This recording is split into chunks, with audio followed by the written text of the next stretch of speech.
Welcome back. It's 10 to 9. They've been playing for a while here. They've been playing for probably 1 hour. But anyway, maybe 3 hours or more ahead of us until we get to a conclusion in regards to today's results. So I'm not sure, and I can't make a promise. I'll be staying for like the remainder of today's round number 8. I aim to give it like 60 minutes for a starter, and we'll take it from there. If it's more than 60, and yeah.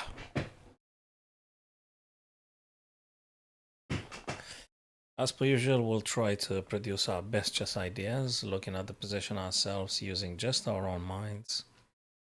Try to find something meaningful to play here for both whites and blacks, whoever they are.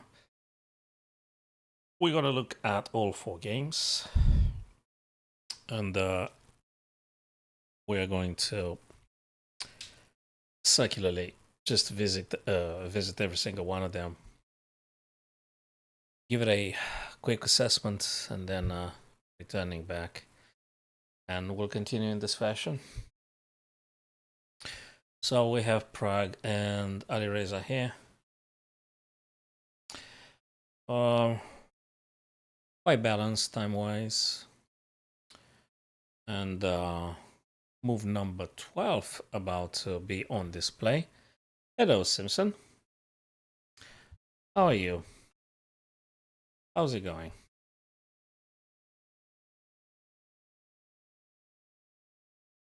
Alrighty.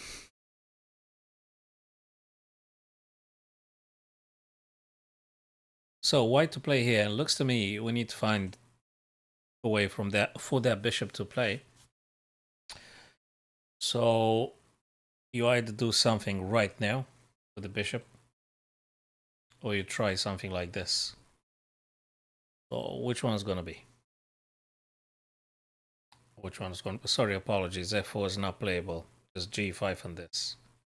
Apologies. So bishop G5. Bishop G5 might be running into some H6 probably. G5, H6, bishop H4. I don't think G5 is going to happen. But anyway, B3 is also very promising.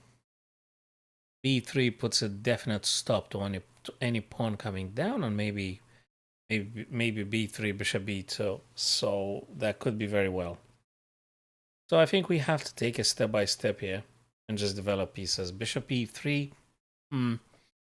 I guess bishop E3, and they're going to play D6 or knight C6, actually defending the pawn indirectly with the bishop, which will go probably to E7. So I guess more annoying for Alireza could prove to be something like B3 happening and then bishop B2. I think quite something. Quite something here. We could have that. Indeed. Good. Okay, so that's Prag and Alireza. A game quite at the beginning, slowly now going to the middle game. Let's go and see the next game, which is Vidit and Gukesh here. As per usual, and we all know that Vidit tends to use maybe a bit more time than the other person. I think you should get rid of this guy, right? You should take it, or do you play... Nah, actually, if you play Queen E2, you may be running into some pin. I'm not sure. So maybe white can play H3 now and just simply stopping any knight or bishop. I think that's quite prophylactic and quite good. Yeah, quite prophylactic, quite good.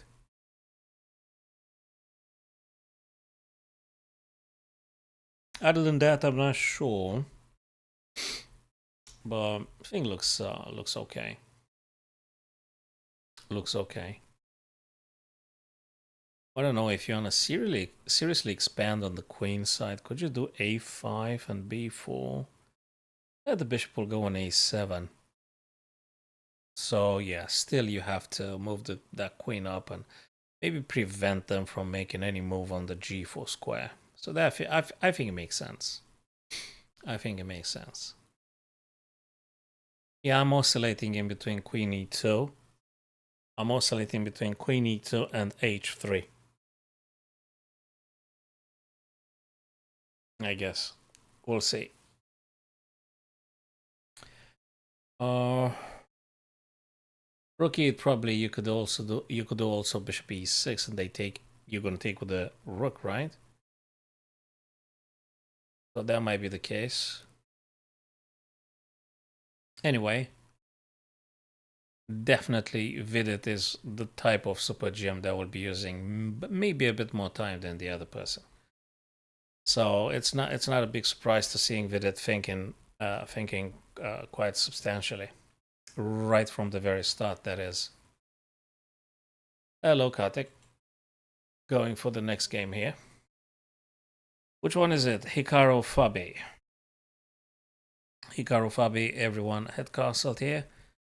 Black to move. I guess you gotta find a way to do something with that bishop on c8. Where does that bishop go? Or do you do some other moves? If you want to play this guy, what do you do with him? This bishop is quite interesting here. I was just thinking, just for a second, bishop takes, bishop plays. Well, maybe not necessary. Maybe not quite necessary. I'm not sure. What else is here? Is this thing working? b6, but maybe you should be developing everything first. I'm not sure. Bishop d7 could be bishop d7. Bishop d. What else is here?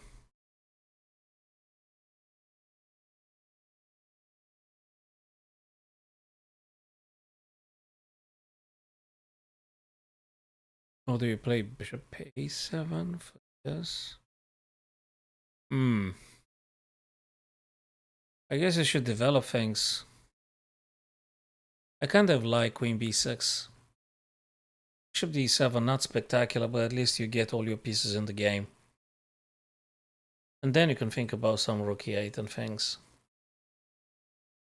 So probably bishop d7, I like it. We'll see. Maybe 6 is not that bad. I guess that one is playable too. Still, you have to develop your pieces. Okay, Fabi's turn here to play.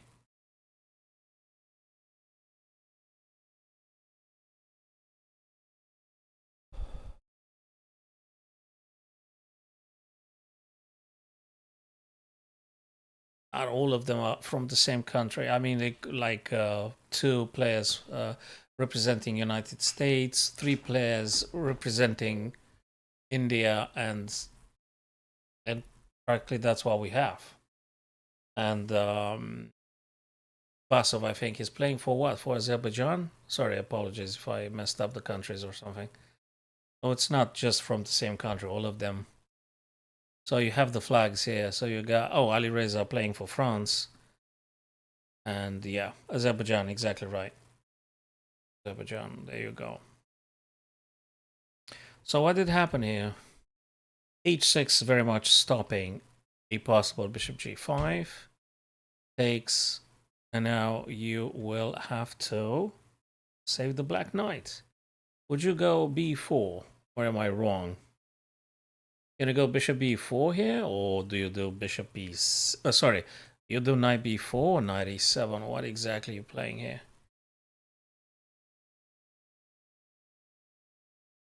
I guess you have to take the pieces back, right? I mean, you have to take that pawn back, and you have to move the knight. I hope it's not any unexpected tactic here that we're not aware of. Knight b4 makes sense. Knight e7 probably too passive. Knight b4 is the right move to play.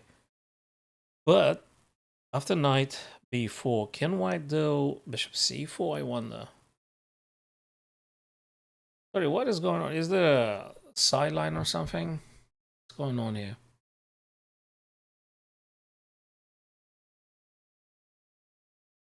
Right, guys, wait a second. What's going on? Could it be? Could you do knight takes, and then you're gonna take this guy with check, and then you're gonna take the knight? Is this the tactic here? Really? So this guy takes. So it just look like this. Knight takes, and you have a discovered check with the bishop taking here. And then you're gonna take back the piece with the queen. Is that playable? Or do you do knight b4 or something?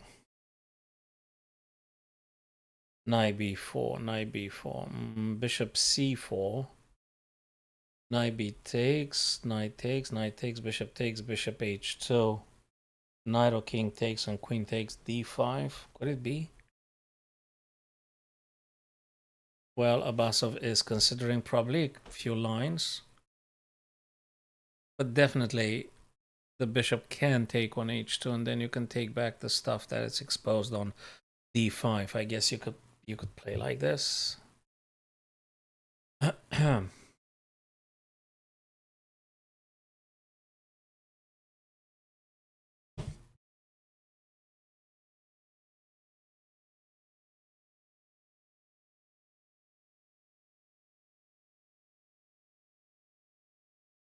So yeah, the black knight on c6 is under attack, so they have to move away.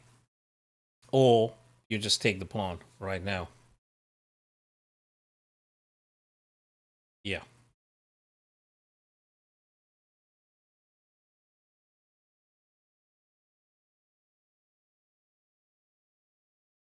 It's having like 15 more minutes and plus for Abasov here. He's doing better time-wise. Time management is more positive. For the Azerbaijani player. All right, let's go back now to the first game.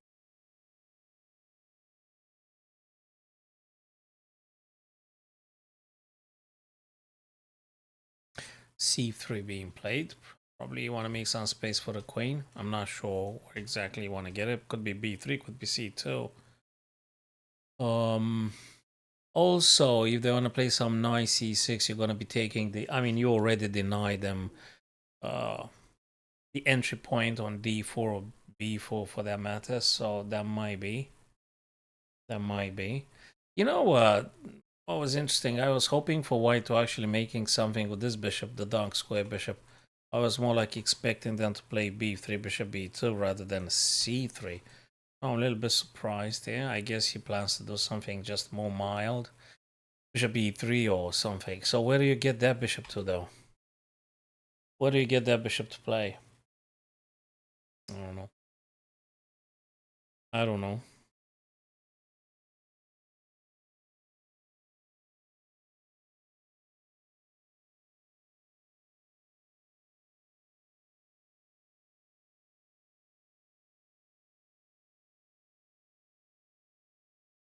We'll see. Knight g6.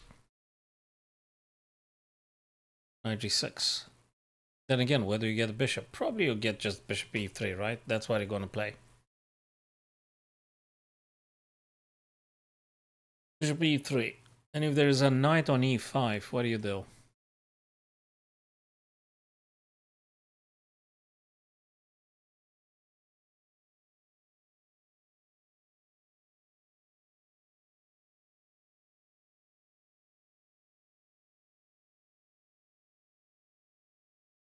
Alrighty. So I think we live. I haven't checked on other channels. I haven't verified the other platforms. I guess we should be live. A few of them.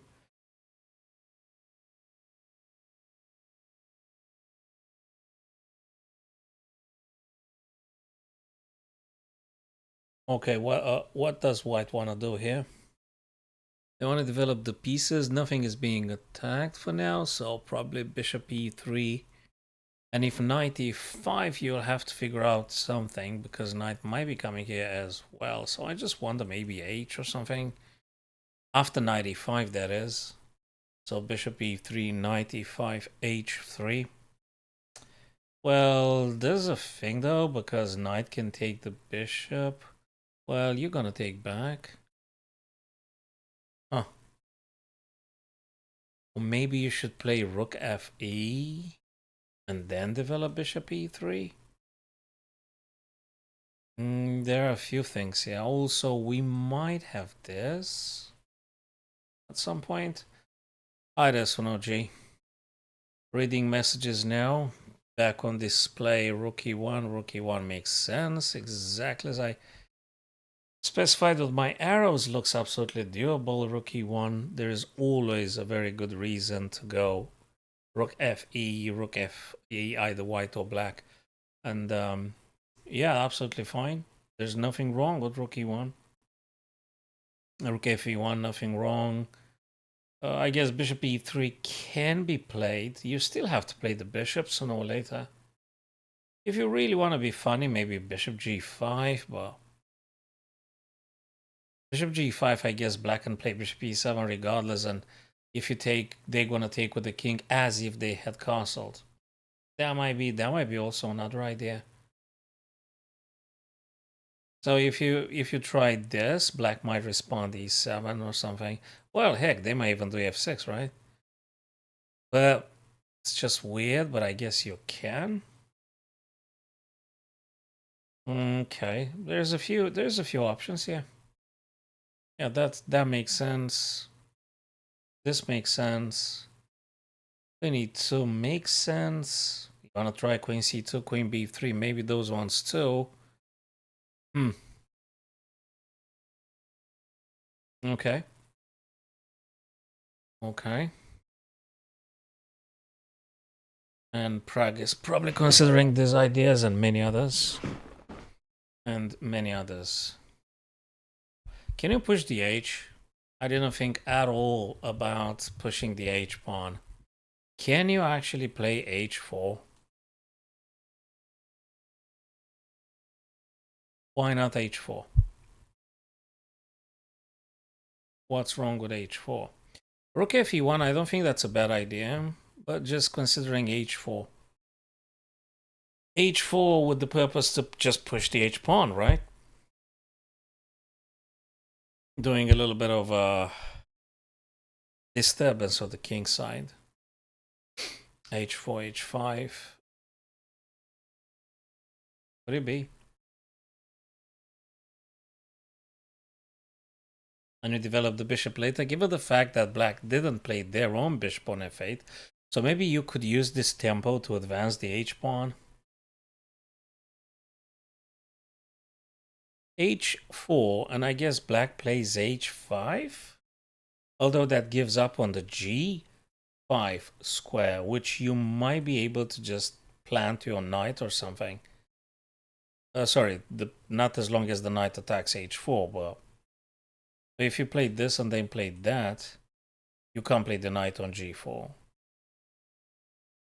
You can play the bishop. Is that h4, h5? It could be. Although I'm not sure black's going to respond h5. I'm not sure it's the same. Rook ab. There you go. That's one of those things. Does he just want to push b4 now? So he didn't do nothing on the king side. He didn't do nothing with the bishop. He didn't do nothing with the rook from f. He played instead rook a to b. My 2 cents is because he want to push b4. You don't play b to b4, right? If they take, if cb, then cb. If not, you're gonna take, revealing the whole b file. So I guess rook ab, quite a little bit unexpected. It was a bit unexpected. It wasn't on my radar at all. Again, I think they really want to play good moves that are surprising for the other person as well. And I think it was a little bit of surprising here. Rook AB. Rook AB. I mean, what, you want to push the B? What else would you do that for? What if black plays A5? Is it the perfect discouragement for pushing B2 to B4? That's a question. That's a question. And Alireza still has to figure out something to do with the bishop on f8. And then what do you do with the king? Are you going to castle? Are you going to castle? Or are you going to play bishop d6 and king e7? And if there's any g5, you're going to push f6. If there's any bishop g5, you're going to play f6. Can you play in this structure? Maybe you can. There are many, many variables. There are many things here that might take place. Yeah, including the h4, which might be played. Well, h4 to harass the g6 knight. So, okay. So that's Prag with Alireza.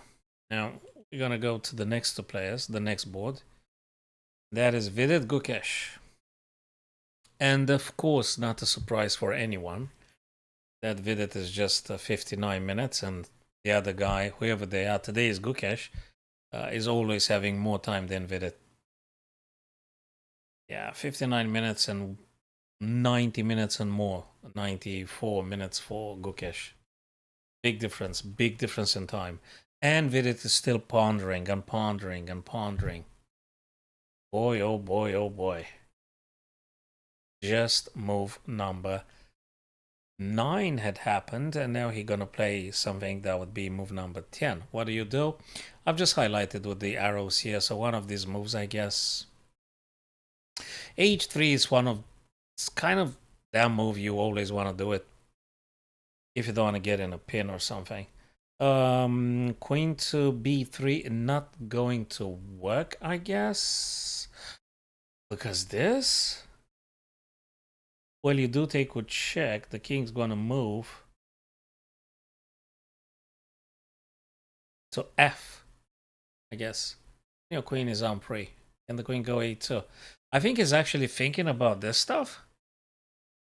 Can you play queen b3?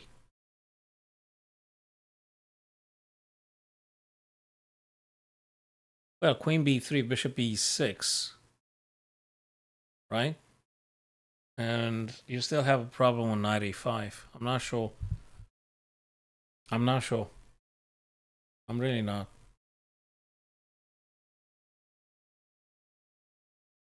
And there's no wonder they actually do spend a little bit of time. So it's classical type format, but you do need to sit down and actually think something here. So, for instance, you have to consider bishop b3. Sorry, queen b3, making the battery hitting at f7. You could consider that. And then you have to calculate knight a5. And you need to make sure, do you take on f7, or probably black is going to play bishop e6 more likely? And if you take, rook's going to take. I'm not sure, do you like that? Many question marks, very many question marks here. h3, I think it's the eternally good move here to play. Play h3 and, you know, save yourself a couple of minutes and let the other guy come up with something. Or if you want to neutralize the dark square bishop, take it now and then play h3. Thus, you saved yourself. b4. I think I did mention that one at some point. b4. Bishop can take you regardless. Bishop takes e3. There you go. He played it instantly, Gukesh. And f takes e3. I mean, I appreciate Vidit had no reason to just staying for long. Okay. Black's turn now. Things are ranging from bishop g4, bishop b6, I guess. Now, if there's a bishop g4, I think you can go queen b3 now. I think you can go queen b3. There is no knight a5 because you just played b4. So you could just play queen b3 if you really want to. You're not in a pin anymore. I don't think Gukesh is gonna play the knight, right? You can't do this. You can't do it because queen e2 and then h3, but maybe you do want to have the queen on e2 rather than b3. So that might be some stuff. So could you go for black knight g4 to forcing white to move a queen to defend e3? Can you do that? And then of course they're gonna do h3, you're gonna go back, but white queen is no more in battery with the bishop. So they no more having queen b3, bishop c4. That might be. And anyway, Gukesh is like 1 hour 32 minutes, whereas Vidit is like 57 minutes. So I do expect Vidit to be even lower on time. He is that type of player, as we've seen in the previous days. He always gets seriously low on time than the other player contender. So let's look at Hikaru Fabi. What did happen here since last time we visited? Play knight f6. Okay. h3 again. That's the move. Oh, there's no bishop on knight. Bishop takes and pawn takes. An isolated pawn on the D file. Could that be a weakness long term? That D4 lone pawn. It could be long term. Could be. So now white has to look after the pawn. Hikaru's turn to play. Would you do bishop g5? I'm always looking for pins. Also, where does Hikaru want to get the knight to play? The knight on f1. Where do you get that guy to play? What do? You play knight e3, what do you do?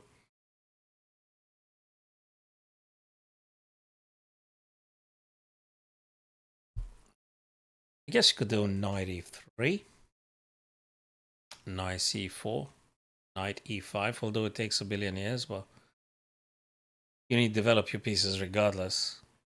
So whatever's going to happen, the knight and the bishop need to move out. And the same goes for Fabi. Black has to do something with the bishop on c8 as well. You got to get that bishop to do something. And you may not want to play it here because you're going to lose a pawn. Bishop b6, bishop b6, fe. So you definitely don't want to play this. You want to go f5, but once you play bishop f5, there is a knight e3 stopping you from doing it. So yeah, he still needs to figure out what to do with the bishop.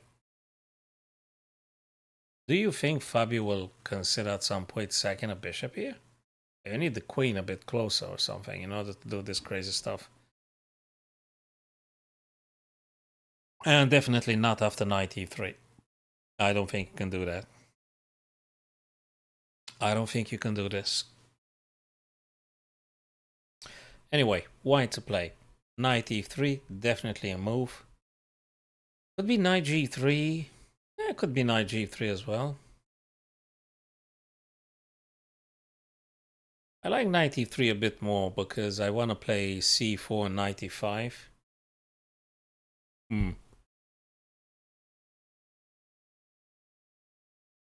We'll see. We'll take it step by step and let's see what happens. So either bishop g5 or knight e3 would be my two options. In and just develop the knight. So that's my main two candidate moves here. Bishop g5, knight e3. Okay. Okay. That is Hikaru Fabi. Let's go Ian and Abasov again. What happened here?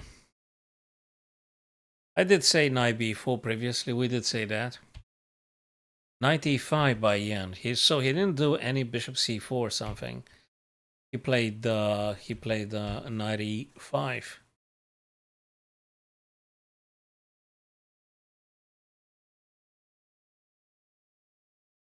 knight e5. So I guess now black can take on d5. Right now. Probably this guy. You take, right?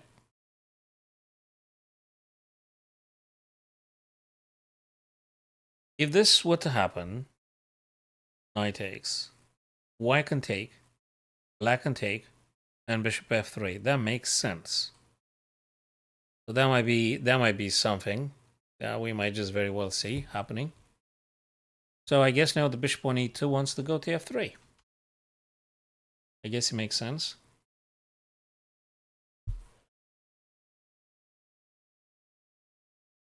Yeah.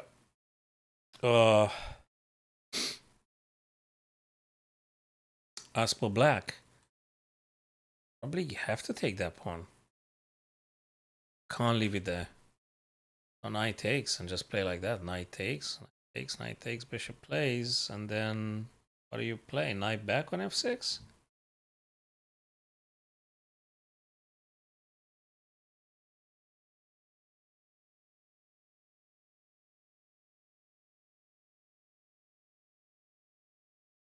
All in all, you will take on d5, right?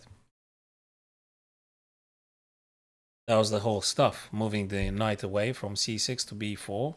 So you have double attack on d5, so you will take that pawn.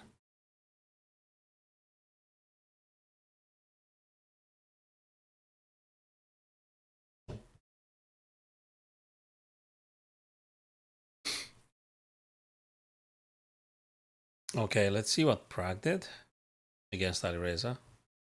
What Prag does against Alireza. And b4 as we called it, guys. So bishop e7 and b4 exactly as we said. b4.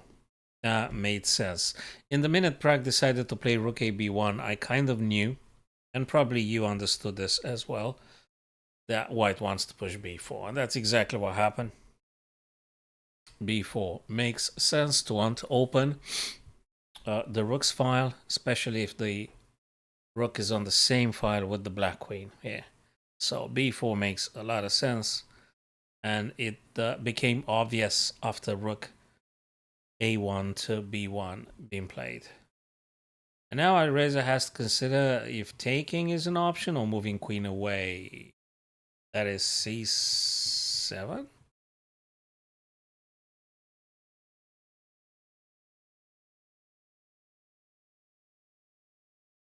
Or could you just take, though? If you take, and white takes, I guess you're going to take, right? We also might see bishop b2.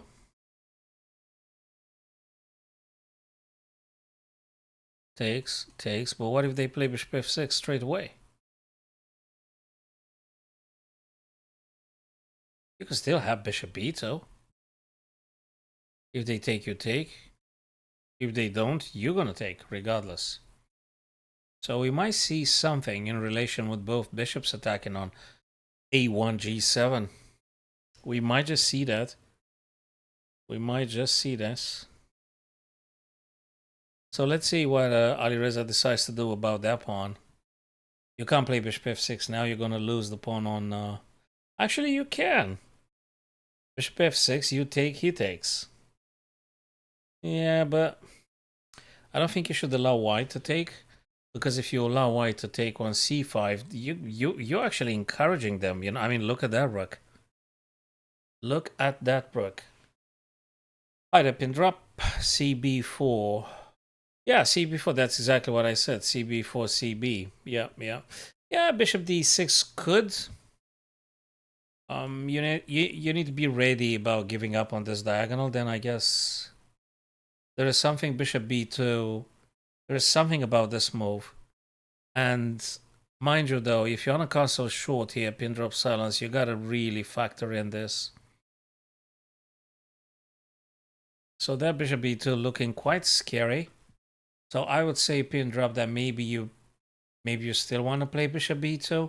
I mean taking, bishop f6, bishop b2, bishop takes. You have to do this. And then you're gonna castle, I guess. It's looking just a bit better. But you have to take on b4 first. cb. cb, bishop f6, bishop b2. Bishop takes, rook takes. You're gonna play like this. And yeah. think you have to do this. Of course, we might expect h4 after bishops disappear. You might expect h4 from white. Why not? But yeah, CB looks to me must happen now. Unless you want to move the queen, but it feels incredibly dodgy. But it could be. This guy's really played to surprise the other person, so you may very well have a queen a7, queen c7, you know. Maybe.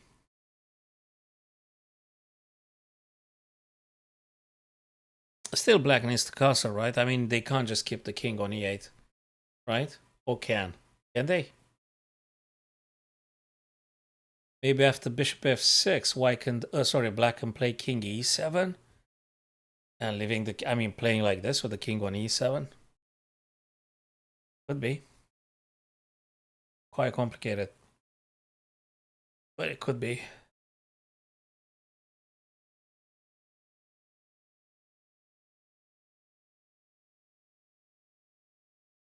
Okay, let's finish this.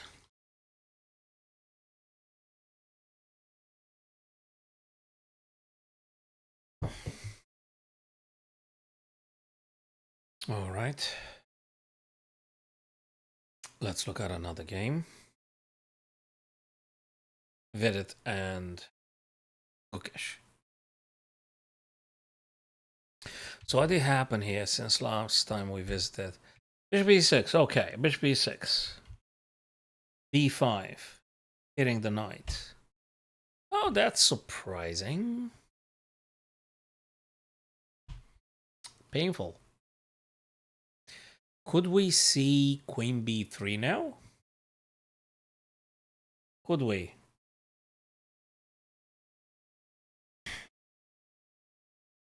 Queen b3.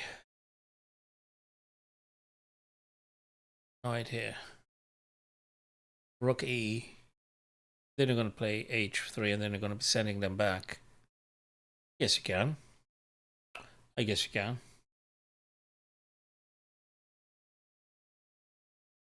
Yeah.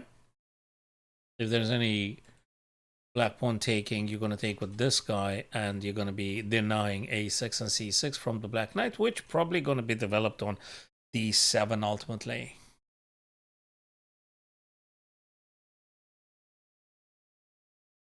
This and h3 probably. I mean, if you do h3, it's good to do it. I mean, you probably should do h3. Well, you can't play more than one move at a time. So you'll have to decide which one is it, which one goes first. I like them both. I like queen b3. I really do. And I'm not incredibly enthusiastic, but h3 might be also needed to happen.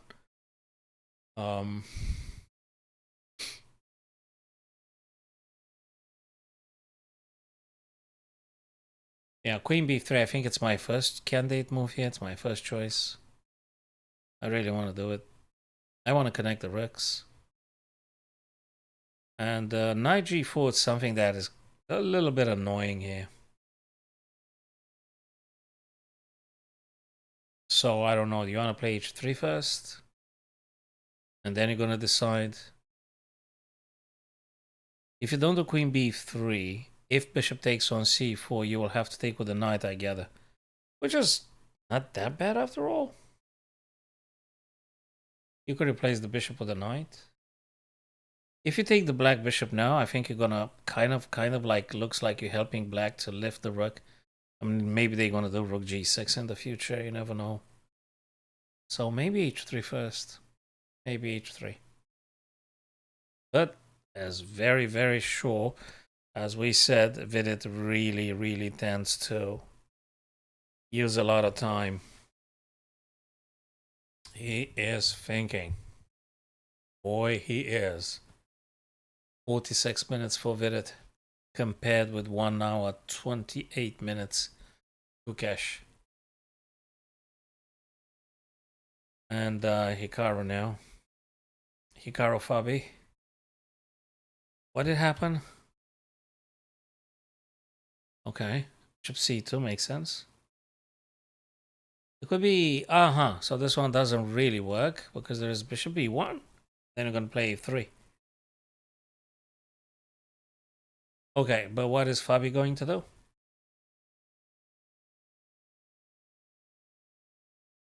You have to develop. You have to develop the bishop. Where do you get a bishop? Apart from d7 or e6. Where else can you get that bishop? Quite limited.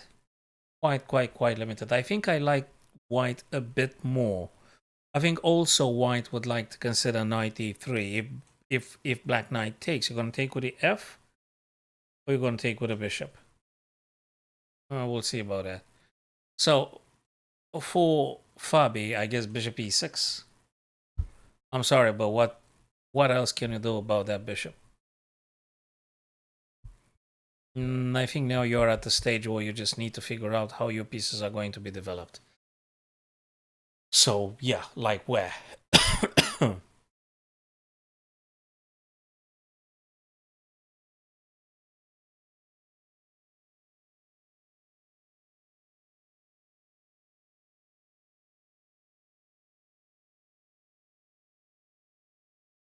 Hmm?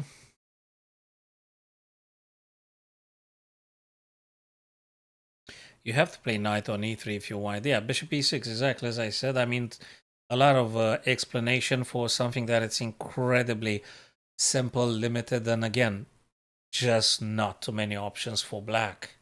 So bishop e6, and now we can debate something about the whites playing maybe knight e3. Seems logical again. Knight e3 seems very sensical.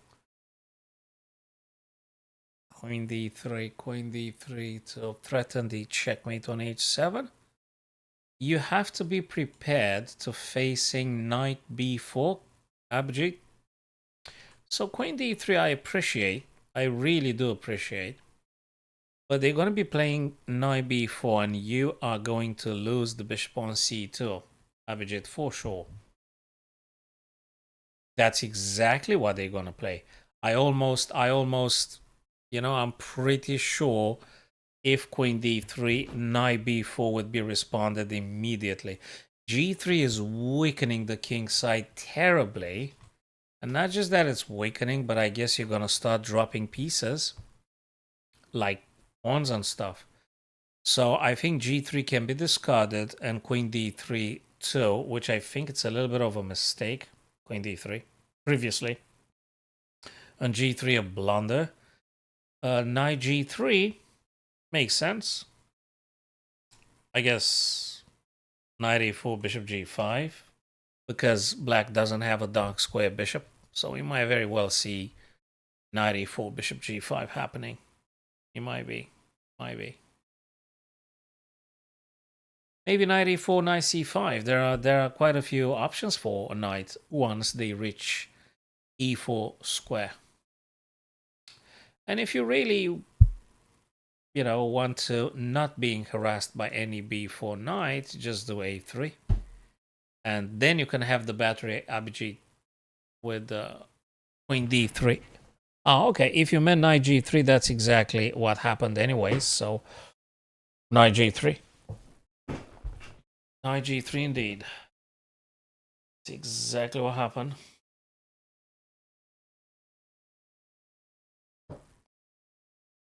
Stop here.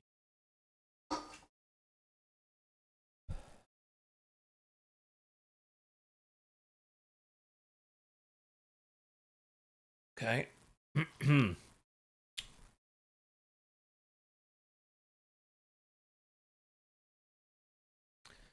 Is there any other stuff apart from knight e4 that knight wants to do exactly? So Abhijit, why did you propose knight g3? Do you have a further plan about knight g3?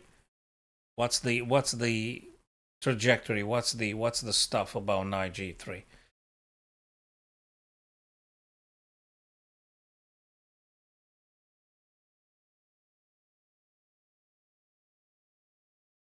So whenever you got time, if you're still there, just, yeah, if you can bring about some more clarification about knight g3 and what's the follow-up for that knight, where exactly you want to go with the knight, or what kind of combination you're planning on with the knight g3. So that is Hikaru, Fabi. Knight e4, knight g5, you're saying. Knight e4, I understand fully. Knight g5. I guess he can. I guess he can, of course. Knight g5, hitting the bishop twice. Yeah, I guess it makes sense. Yeah. Knight g5 is good. Maybe knight c5, as we said previously. Maybe knight c5 as well. Yeah, knight e4 in principle, I think it's a good stuff to do, being white here. Yeah, so I would agree about this. Knight e4. Knight e4 definitely. And then either c5 or g5. We can debate which one's better. But yeah, definitely. Knight e4 makes sense. One of my top candidate moves. As for black, seems like black is a little bit limited, guys. Seems black, I mean, apart from something like knight b4, which will force white to play, well, not force that is, but white's going to play bishop b1. They're not going to give you the bishop. So apart from knight b4, I don't even know what else you can play here. Maybe rook b, maybe queen b6. Can you play queen b6, queen a5? So I'm not sure what goes very well for black here. Yeah. What? h6? You mean h3? Abhijit, you mean h3? I did say that, I think, like 20 minutes ago. I think you need a bit more power. You might need a bit more power. Maybe you need queen h4 first, Abhijit. You probably meant h3, not h6. Right? You mean bishop takes h3. Which I think might be something if you manage to get queen to h4. So if you meant black queen... Sorry, first thing first, if you meant bishop takes h3, I think it's good to try and get the queen a bit closer. And then go for something like bishop takes h3. When they take, you take back. Yeah. It is good. I would definitely consider this idea, Abhijit. I would definitely consider, but I think I'd like to move the queen closer before I'm sacking the bishop. You know, I think I would play, definitely I would go with the queen. Queen h4. Now let's see what Nakamura is going to play though. But I definitely consider first moving queen closer and then hitting on h3 for sure. I think Nakamura has to take though. He has to take on f4. It's just really, it's looming, the h3 sacrifice now, which I'm not even sure if the bishop or the knight's going to take on h3. Abhijit, so makes sense. Thanks for your idea. I think makes absolute sense. Then again, I think you may want a minimum of 3 pieces attacking when you're doing this kind of sacrifices. You need the support of 3 active pieces. 2 pieces not enough. You need 3 pieces. So let's see, but very likely bishop's going to take, knight's going to take. And after that, king h2, and that was it. That was it. I'm not sure we're pushing the h with white here. I think you, I'm not sure. Absolutely not. If you push h4 now, queen's going to take, if I'm correct, and it's just looking very pessimistic for white. You're not pushing any h pawn for white. No, you don't push the h. It takes a billion years to push the h pawn, Abhijit. I don't think so. No, I don't think so at all. I don't think you want to push the h for black. No, I don't think so. I mean, it feels like you're weakening the black king terribly. Nah, you gotta focus on queen h4. You gotta get your guys closer. Preparing, again, a potential bishop takes h3. Which I think is very tempting to think about. Very tempting indeed. And I would do it if my queen was on h4. And we'll take it from there. Absolutely. There may be some rook a to d. Maybe you can play some c. Focusing a little bit on attacking twice this pawn on d4. I mean, there are ideas. There are ideas. If I was Hikaru here, probably I would take this knight. Knight would take back, and then I would just simply play king h2. Although it's a bit scary, isn't it? You also have queen to h5. If queen were to make it on if queen were to make it on h4, you have queen. No, you can't do this because there is a knight on f4. So you take the knight first. Knight takes. Can you play king h2? Well, you have to play before black plays queen h4. It's very dangerous. Queen e7? You're getting your queen on the e file? No, I don't think so. I'm not sure you want to do this. I'm not sure you want to get the black queen on e7 where the rook is. Queen d7, that's another business. And yes, that makes sense. Yeah. Yeah, that makes sense. Yes. Although, again, why wouldn't you get the queen over to h4, though? Let's see. I don't think it's bad, queen d7, with anything. If there's anything, you're actually adding more attacking power on h3. So I don't think that's bad. But my question is, can't you just do queen h4?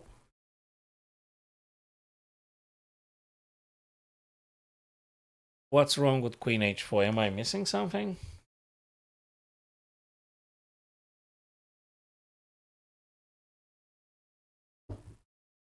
Yeah, we'll see. Very interesting.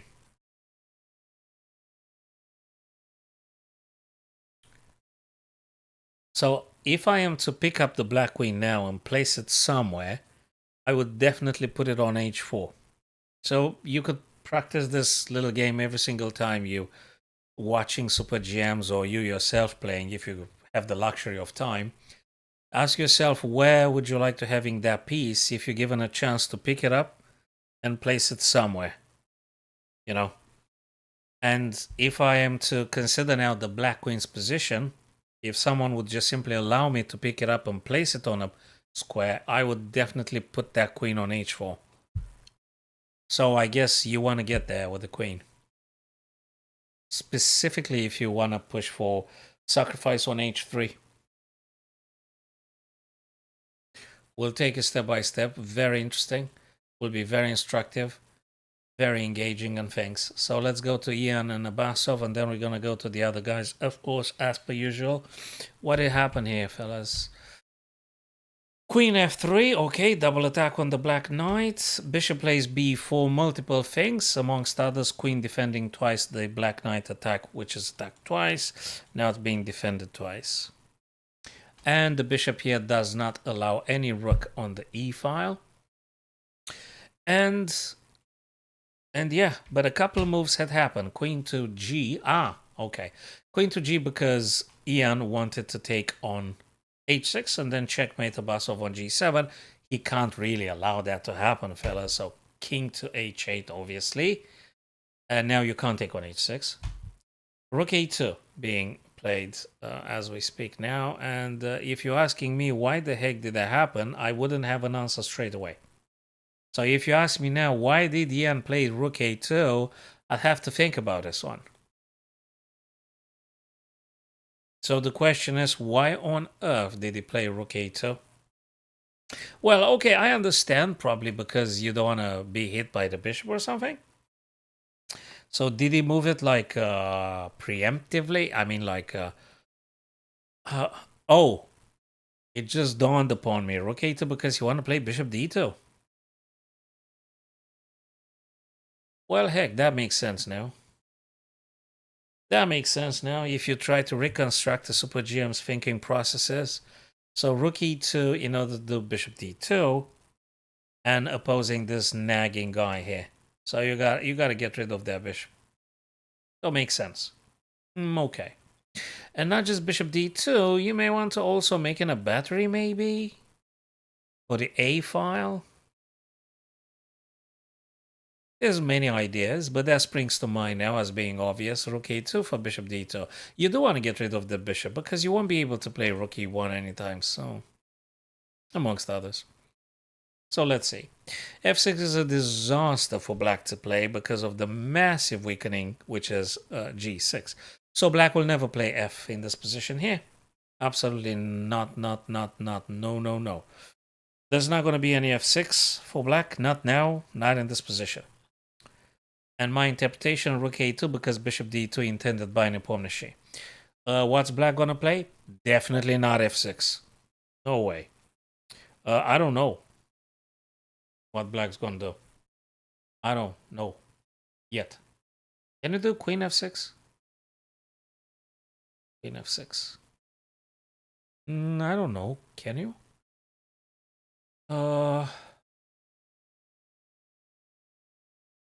I don't know. You've got to move queen somehow. So bishop d2 can't be prevented. You can't stop this from happening. Not the end of the world. What do you do? Do you do... What do you do? Where do you move the queen? Queen b6? Queen b6, amongst others, you're connecting the two black rooks, and then you're looking at d4 y pawn. For instance, just saying. I don't think it's that bad. It's important actually to connect the rooks. It is important. So that springs to mind. It could be, very well. No g pawn and no f pawn had to be played by black because that results in weakening the black king terribly. So you're not going to push any of those pawns, neither f nor g. So I think a queen move will be next. Or it could be. I don't think it's a bad move. Queen e7. Oh, I think I like it. Defending a7, if you want to move the rook on a8 someplace else for a while. Yeah, queen b6, I guess. Unless I'm missing something. But that makes sense. So let's move now to Prague again. Nice one. Very nice games, as always. Fascinating games by these guys. Prag now playing Alireza. Alireza's turn. What happened last time when we visited here? b4. That's what the last arrows we did. Castles. Heck, why didn't he take the pawn? Why didn't he take it? You're opening up the... I don't think that's a bad move, taken on c5. I really don't think it's a bad move.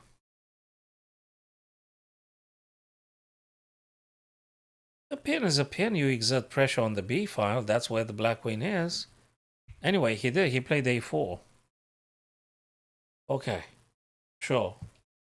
I guess you can do that one as well. I thought you were supposed to open the b. You know, you got the rook on the b. Why not open the b? Is there something wrong with opening the b? What's wrong with this? What's wrong with b4 taking c5? You guys understand? Is there something wrong with this?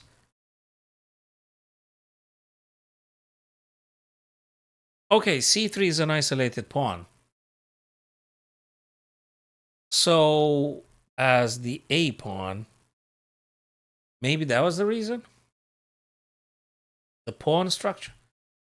So he didn't take so that he is not having two isolated pawns on c, respectively, a file? That was the reason he didn't take on c? So he went for a4 instead? Now, if black takes b4, you will have to take cb. Not with the rook, obviously. There is a bishop here. So cb, cb. Okay, I guess you have to connect the pawns. You got pawn majority. You got pawn majority on the queen side. Then perhaps medium long term you're going to have a passed pawn. It may very well be the reasoning for Prag here. And for his choice to play a4 rather than b taking c, which I think I would have definitely considered. But I might be, you know, maybe I'm missing some other stuff as well. Okay. Okay. Maybe also he was, apart from the fact having two isolated pawns, as we said, maybe he was afraid of the fact that by taking on c5 and bishop taking on c5, all of a sudden black would have had a very powerful bishop pair looking incredibly worryingly. So bishop c5. I mean, just imagine a bishop on e7 and the bishop on b7, and look how they cruise on the diagonals here. That's a little bit concerning. That's a bit concerning. So, amongst others, I think Prag didn't like giving Alireza to very powerful bishops, amongst other reasons. So, yeah, that could be very well. And what we said about the pawn structure and having two isolated pawns on C and A files, that might be very well the case. Vidit Gukesh. I mean, this is painful to watching Vidit going so low on time, and every single round, every single time, Vidit is struggling with the time. I mean, the guy is very creative. He does incredibly good moves and is such a powerful grandmaster. But boy, oh boy, his time management is a thing. Vidit time management is a problem, I guess. I don't know. You know, this... okay, let's finish.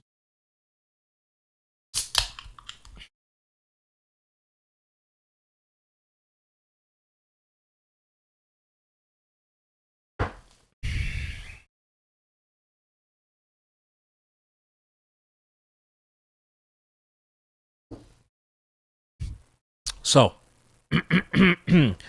where were we? Black to play here. Okay. So, last time we visited the game, where were we? Let's try here. Okay. Rook E takes. Rook A5 attacking the white pawn. How do you defend that? He defended by playing C4. C4 defending now B5 white pawn. And also maybe Queen C3 can be played. And some Rook A at some point. Anyway, Gukesh has to do something. And he'll most definitely do something. He has to. This rook looks a little bit weirdly positioned. I don't know what to say about the black rook on e6. Mind you though, guys, that if you decide with white here to pushing d4 to d5, if you ever decide to do that, black is going to just play rook e7. But at the same time, you're giving up on the c5 square, which I guess black would be very happy to placing a knight. And they will be attacking you seriously on e4. So I'm not fully convinced about white playing any d4, d5 for the reasons we've explained. d4, d5, rook e7, then you're going to give up on the c5. I'm really not sure about this. So probably Vidit is not going to do it. Gukesh's turn, anyway. What do you play here? I'm also thinking that queen a8 would be good, amongst others, because you want to make a battery. Secondly, you want to get that rook, which is awkwardly positioned on e6, and you want to get it on e8. Maybe you're going to make a triple battery. Just saying. But queen a8 is enough of a battery to go for rook a2.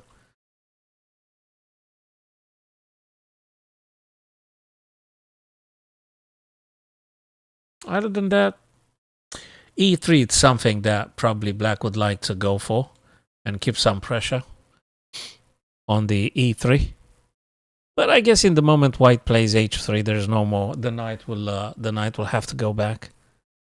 So okay. Queen a8. I think that makes sense. Queen a8 followed by some rook 8. So it could be some other ideas as well. But that one I think looks very playable. A very playable queen a8. And also I like something else for white here. I'm liking knight h4, knight f5. That is interesting as well. So I'm just highlighting potential ideas to play for white and for black. So that's what I'm seeing and I'm appreciating for white. Knight h4, knight f5, g6 is out of the question. So that would be a nice one to play. And knight f5 also would be defending e3. pawn, defends the e3 pawn. So maybe after all you don't need to play h3 for white. Maybe you don't. Yeah, okay, queen a8. Queen a8, I think it's my first candidate move. But it might be something else as well. No one attacks the rook, but you do want to attack the white queen. So that seems to be so natural to play queen a8. So natural.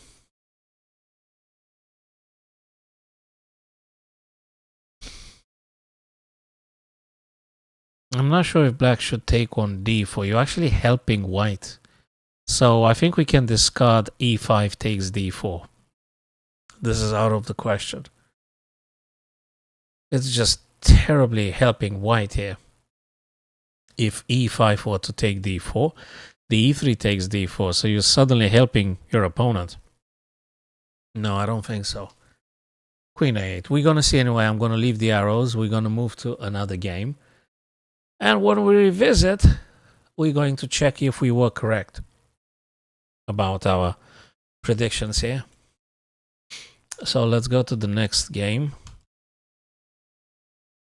Was this Hikaru and Fabi? 10 minutes difference in between the two. 10 minutes difference. I did say 3. I did say 3 for sure. Because that's no harassment on the bishop on c2. So now you can play any battery with queen d3, as Abhijit actually did mention some minutes ago. So a3 would allow white to play queen d3. You know, with the intention of checkmate h7. Okay, Fabi played rook fe. And now you could do it if you want to. You could do queen d3. You could do queen d3 for sure. Or would you play the dark square bishop? But if you play the bishop, where do you get that bishop? Oh, by the way, that rook on e4.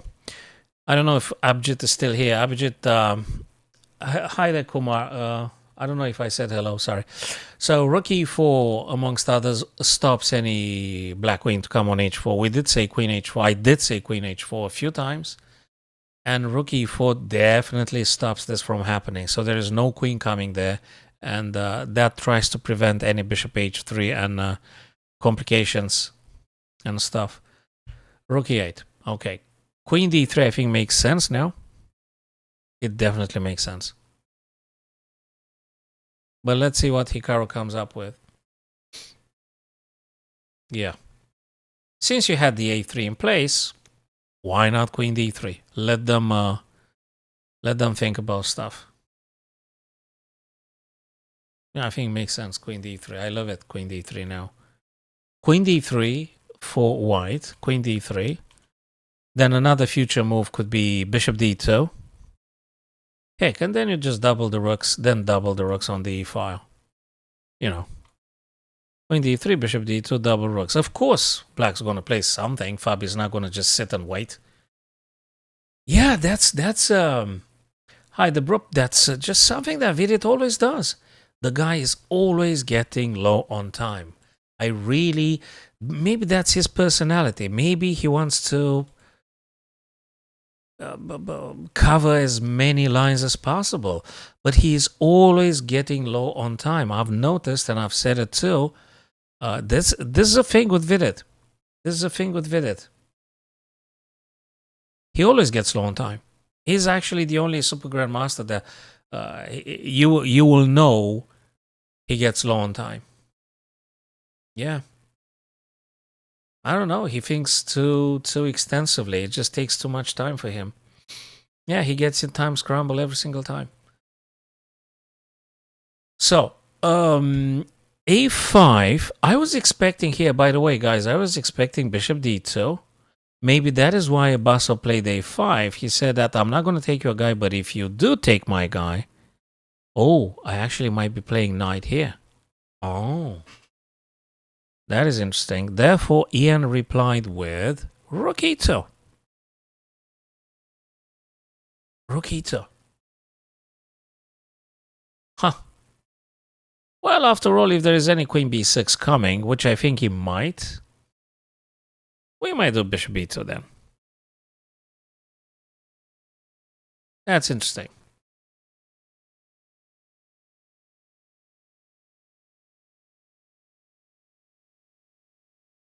You need to play bishop b2. And you need also to get this guy somewhere. Rook C, Rook B, Rook A, you name it. But let's see how the game evolves further on. It's, okay, Rook E2. What is black playing? Queen B6. Queen C7, I think, is deadly. It's not going to work. You're going to lose material after Queen C7 because bishop takes. Bishop takes. Knight G6 check. And the black queen is dead. So Queen C7, that would be that kind of blunder in which black simply loses material. So Queen C7 just loses queen or you lose material. So that's not going to happen, to my understanding, unless I'm miss. So Queen B6, there you go. I did say Queen B6 a few times. And Queen B6 on the board. And Bishop B2 is going to happen. It must happen. It must happen. Unless you want to do something interesting, and that interesting is bishop e3 in order to make black to take, because you want to take and also you want to get rid of the bishop, right? So bishop e3, let's assume knight takes, and let's assume, can you just do this? Now they're going to take your rook, it's not going to work. So bishop e3, knight takes, pawn takes, that's looking good. If bishop takes, pawn takes again. Well, you have to sit down and calculate, but it looks very interesting. The idea would be this knight would be super happy if this bishops were traded or something. Specifically if you can take this guy. But they may take with the queen too. But then you have the rook on e. Okay, you've got either bishop b2 or bishop e3. And you guys going to tell me what's your option here. Can we consider bishop h6 or is just way too crazy? You might need the queen on the h file before you're committing to do this kind of stuff. Amongst others, rook e2 could be rook e4 and rook h4. Hey, that's actually the reason, I think. It just dawned upon me. So rook a2, rook e2, it's not just because you want to play bishop d2.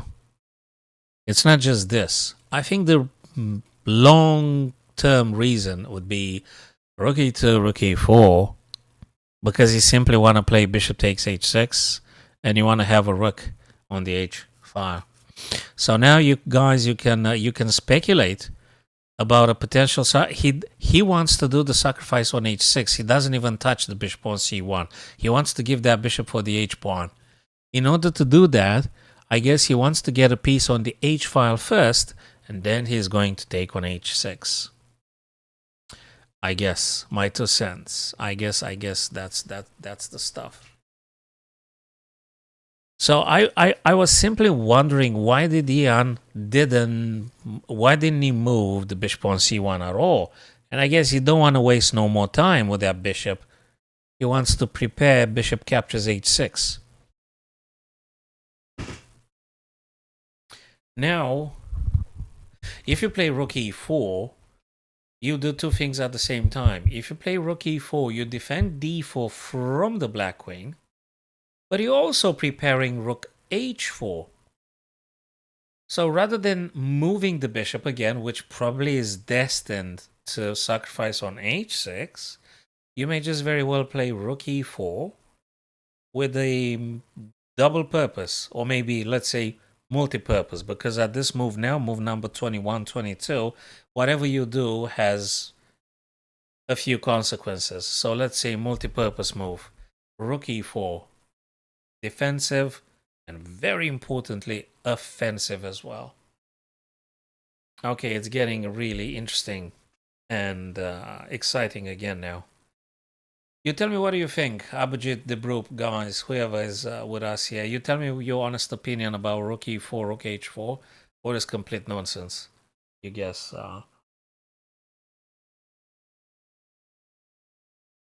What do you think, guys? Rook e4. I guess you could play bishop b2, But it's a shame, really, because that bishop has to capture on h6. So I think I'm very, very interested in rook e4. Very much. Very much. I'm going to leave the arrows on the screen, guys. And we're going to come back in a couple of minutes. And we are going to check if the predictions came exactly to fruition in this manner. Hello, Aniket. Thanks for coming. Thanks for visiting the stream. So that's how I see this game, Ian and Abasov. Now let's go to Prague. Fabulous games. Best chess on the planet. Right now happening. Prag Alireza. Another fascinating game. Rook e1 being played. What other stuff happened since we last visited? a4, okay. Queen c7, okay. Moving the queen away from the b file. You probably noticed this, guys. So queen has gone from the b. Just in case white would have taken on c, you don't want to have the queen exposed and having the bishop pinned, that is. And rook e.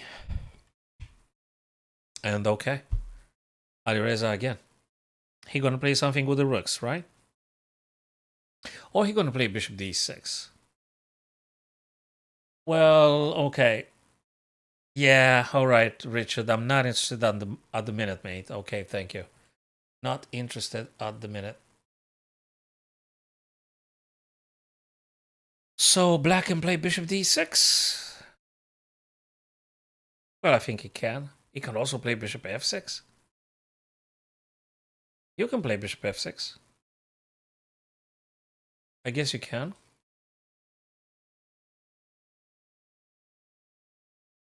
Or you play bishop d6. Nah, bishop d6 feels weird. You may want to push d5 at some point in having some rooks, or probably bishop f6. I guess it's more natural, bishop f6, and then you push d5 and things. If really that's what you want to do, I guess you could do it in this fashion. So bishop f6. I'm looking for familiar patterns and for stuff that feels like a natural way to develop your pieces at this stage, and rooks positioning and stuff. I think the white rooks are on their ideal columns for the time being. One rook on the b, which is a file that might open anytime. Now I don't know if black should play a rook or should play a bishop.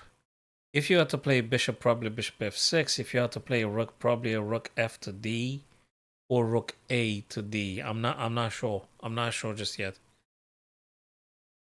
If I am to put actually the two black rooks somewhere, I would pick up the rook on the f pile and put it on d, and I would pick up the rook on a and put it on b. If you were to ask me where would you having your two black rooks, I would say here. Rook d and the other rook on b. So we're going to see what's going on.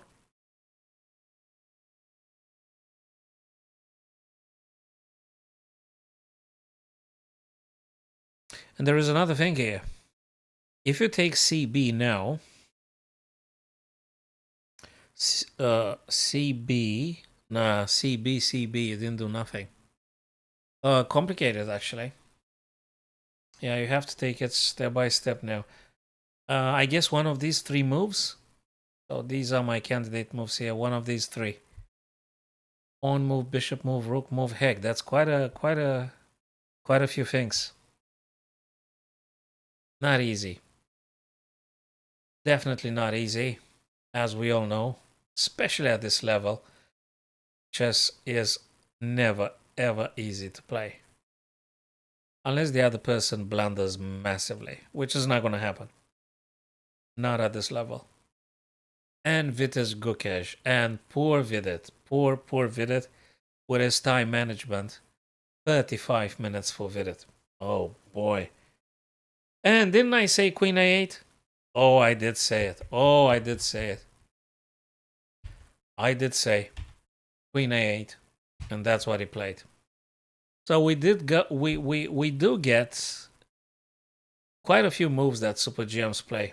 Me and you guys, we do get the moves. So we're not very far away from that thinking. Queen A8 battery, and further on wants to hit the queen, hit whatever you can because you got a battery. Queen A8. And also you got a retreating point for the rook just in case something were to happen. But probably won't. H3, exactly I did say about that one too, because that prevents Black Knight to play on G4 and attack you on E and things like that. So H3 is one of those moves that it's good to play. Rook E8, I did say that one as well. These three moves have been covered. King H2, yeah, to having no problem on the back rank. There is no dark square bishop. There is no dark square bishop to attacking your king or anything, and you're not going to have any problems along this dark square diagonal, so you're going to just play chess now. That's good. And my 2 cents, rook A2. Okay, I got quite a few predictions with this, guys. Namely Queen A8, Rook E8, and H3. Those moves have been anticipated. And this one looks very, very, very tempting. Very tempting. Very. And could be Queen A. Why? Do you know why would I say something like Queen A7? I'd love to play Queen B, and then get the other rook, actually. Queen A7 makes a little bit of pressure here. Twice. Queen A7. Rook A8. Okay, keep the status quo. Keep it, but there's also Knight H4, Knight F5. Okay, so the ideas would be Rook A2 for black, and for white would be Knight H4 for Knight F5. These are the main ideas, I think. Just for this stage. Just for this stage. So we're going to see.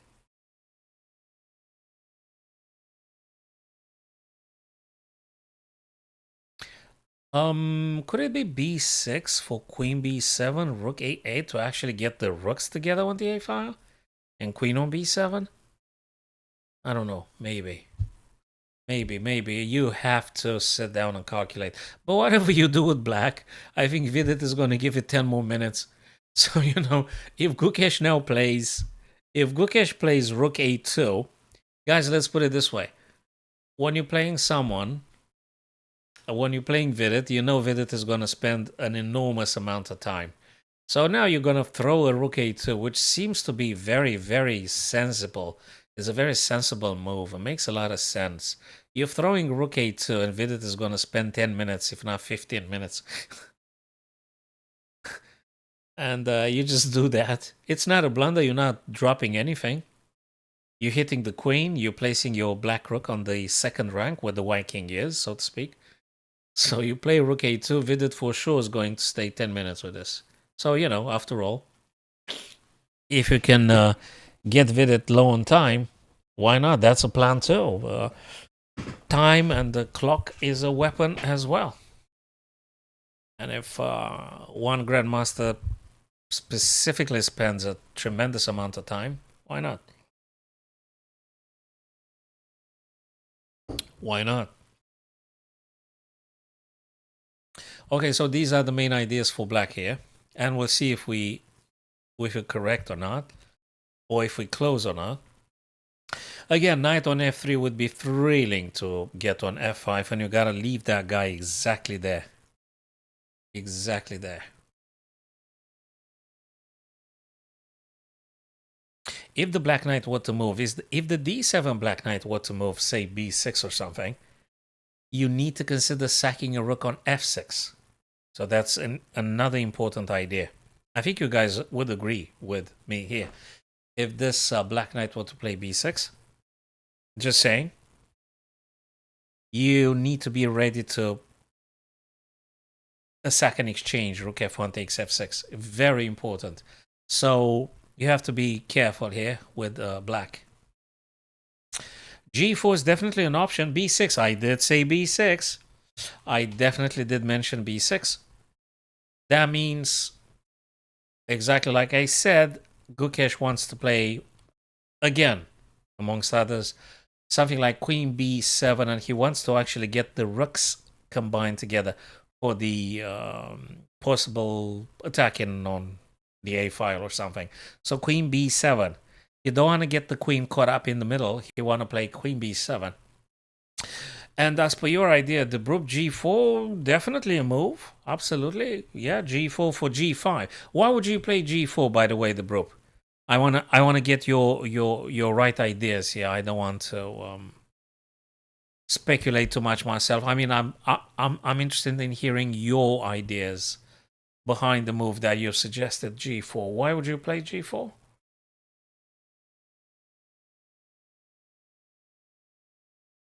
I think it makes sense what you said. I think I've seen something behind it anyway. But why exactly would you personally go for this? Is definitely an option. Definitely an option.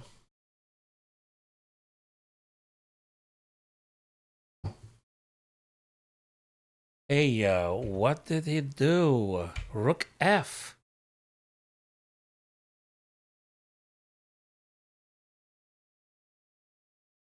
Why did? Okay, he wants to get then Rook E to F.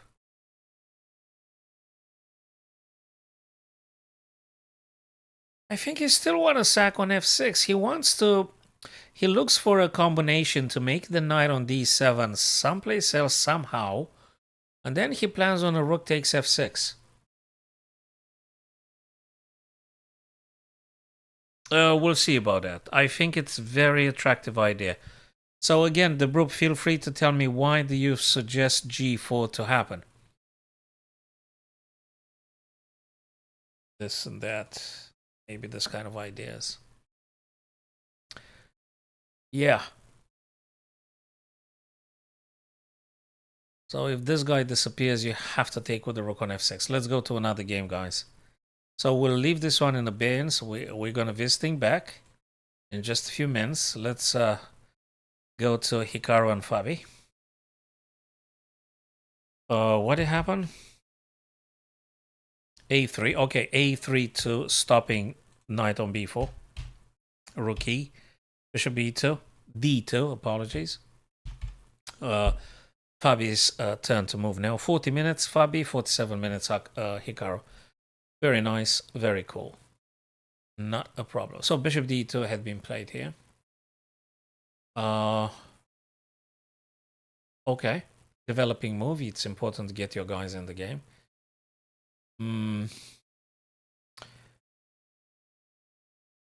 Isolated pawn on D4. How do you get after that guy? Well, it's not that easy anymore. There is a rookie already defending, so this one may or may not work. Doesn't really work. Bishop D2 stops any queen A5. Do you want to play Bishop C3? But that's like you just wait for the other guy to take you. It just feels weird. It feels a bit weird. I don't know what to say. Where do I go with my queen? What am I doing? Can I do queen F1, queen D3? And then getting the rook over to E? Can I play this?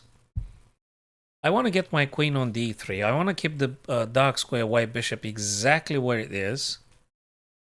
I want to keep my bishop on D2. But I want to get the queen from D1 to D3. How do I achieve this? I mean, it might take 2 tempi though. So if I'm not in terrible trouble, if I'm not in big trouble, can I speculate with queen F1, queen D3? Queen F1, queen D3.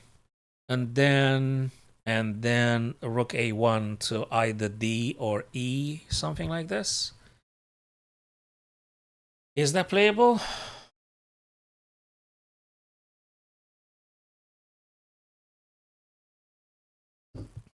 I guess it's playable. I guess it's playable indeed. You tell me what you think, guys. At any time, feel free to type in your suggestions or your revelations, your epiphanies. Chess-wise, looks okay. Anyway, Fabi's turn. What do you do with black? Can you do a painful backward move like knight f6? It's frustrating. If you're Fabi here, imagine you do knight f6. You know what that means. Rook has to move. Where do you move the rook? Well, you're going to move the rook back. Back on e1, right? And you're having your queen then hitting this guy on d4. So knight f6 is just an annoying move, frustrating move, and unless I'm missing some big tactics, I think you may want to do it. On the other hand, knight f6 might be... There you go! He played it! Lie me, as soon as I spoke, he just played it. He just played it. I hope that theory with one universal mind is not true, because whatever you say, somebody else is going to think it. Or you think it because somebody else thought it. It's absolutely scary. It's absolutely scary. Very, very scary. Oh, boy. So I did say knight f6 because it's a frustrating, annoying little move for white here. Pawn on d4 being hit, and white rook is being hit as well. So, yeah, it is something for sure. Hello, Riemann. I don't know that spiritual, but yeah, there are some theories. Yeah, I was about to say knight f6 is not working because bishop g5, but then h6, you're going to have to move that guy back. There are a couple of theories. And I think you also have some old Indian philosophies that profess the idea of one spiritual one consciousness, one universal consciousness, and everything is content in consciousness. So everything is one. You will find this theory in the Advaita Vedanta, for instance, and it might be in others as well. Because it happened, you know, it happens on so many occasions that you think something and somebody else has the same, you know, set of ideas, or, you know, so people, I think it might be interconnected more than we think. Yeah, we might be interconnected. And there is the collective unconscious, that theory of Carl Gustav Jung. He also said about the theory of archetypes. You know, we have a common collective unconscious stratum, and we are, you know, connected with each other. So h6, you have to do something with the bishop, but also could be something more mundane. Riemann and Reshov could be something more mundane, like we all trained to think along the same ideas in chess, and sooner or later, with enough maturity, we will be concluding the same ideas. So might be just very well. We all know the basics of chess. We all know the main tenets, the principle of chess. So, you know, at some level, everyone will conclude similarly, you know. So it could be also, it could be seen like this as well. And then again, now I think we can all agree h6 attacks the bishop, and we can all agree you either take or what? Because if you don't, you have to play. No, you have to take on f6, right? If you go here, we have to consider this. If bishop h4, knight can't take the rook because obviously queen will be taken. So if we play bishop h4, if you play bishop h4, if knight takes your bishop, then you're going to take with the rook. So it might be, that's one idea. If you take on f6, obviously black queen is going to take on f6. So these are like kind of like normal moves that you would expect to happen. Sack the bishop, you say? Like Riemann suggests, like what? Bishop takes h6? Bishop takes h6. Is that what you're saying, Riemann? Bishop h6? How exactly would you like to play this position? I try to understand your thoughts here.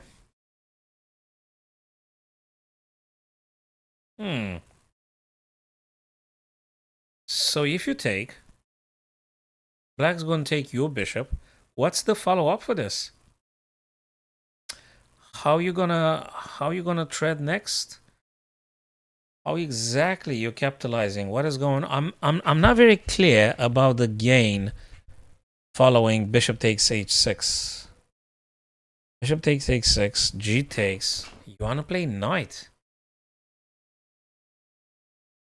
Knight takes. Queen takes. There might be something to this. I think Hikaru definitely gonna give the next 10 minutes only for these ideas. So let's highlight two stuff here. Bishop takes, queen takes. Game continues. Bishop h4, a little bit weird, but it's playable. Knight takes, rook takes. That might be. Or the third stuff, bishop takes h6. Pawn takes. Raymond said this. And knight h5. Knight h5. Knight takes, assuming. It's not forced to take you though, Raymond. It's not forced to take you. But if knight takes, queen takes. Wait, oh no, queen h4 can't be played because there is a rook there. Okay, might be something to this after all. Bishop takes, pawn takes, knight h5, knight takes, queen takes. Very interesting. Very interesting. That's getting seriously tactical now. So now this is getting tactical. So yeah, the virtue, the benefits of playing puzzles, chess puzzles, my chess friends, they come now into function. Oops, where's the board? Where's that freaking board? There you go. So you've got to do many chess puzzles because you're going to get yourself into this. So now the question is, white plays and ends up better or something like this. White to move. What do you play? So this one looks like a chess puzzle. It looks very much like a chess puzzle.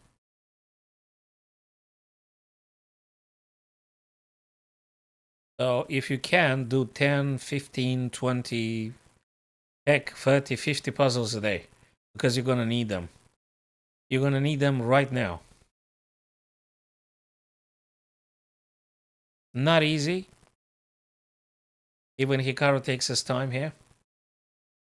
Bishop h4 was definitely a move that I highlighted myself as well.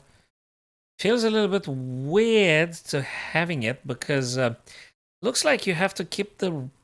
It just feels very weird to place... I guess you can. Bishop h4, and I would also like to play queen to d3. Rook AE, but anyway, that's already 3-4 tempi here. But yeah, queen d3, I'd like to have it just for the sake of keeping a battery here. Could be bishop h4. I'm not sure. I'm really not sure about bishop h6. I'm really not sure about bishop h6.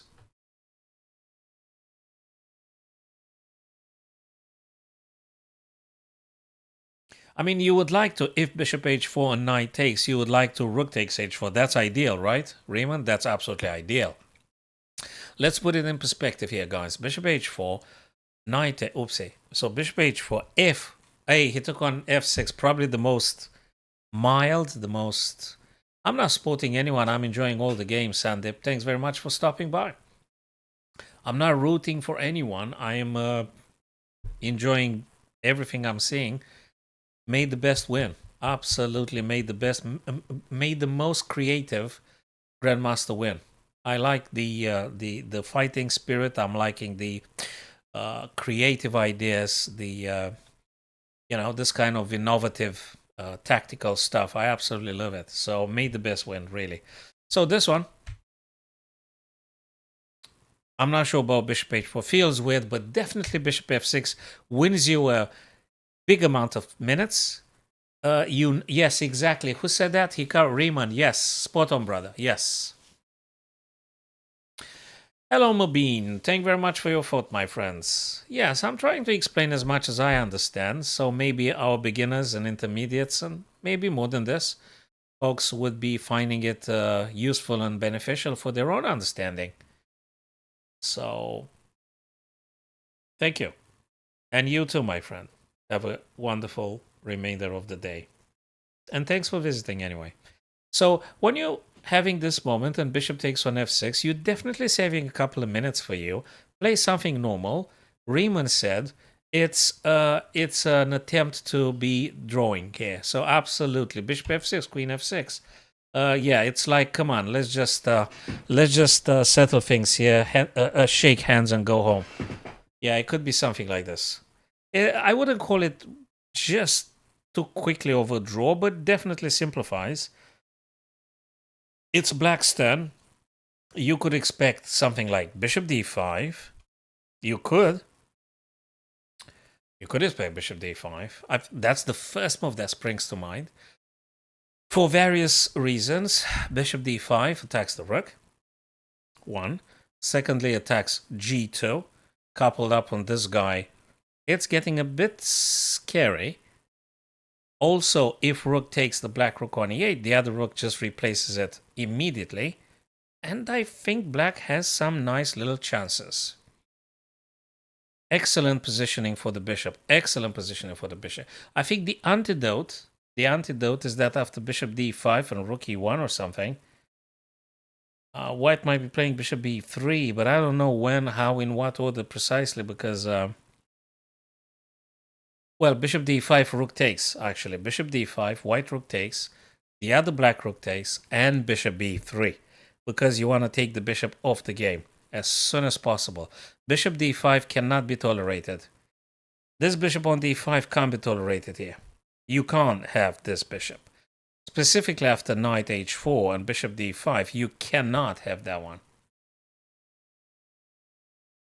You're welcome, Simpson.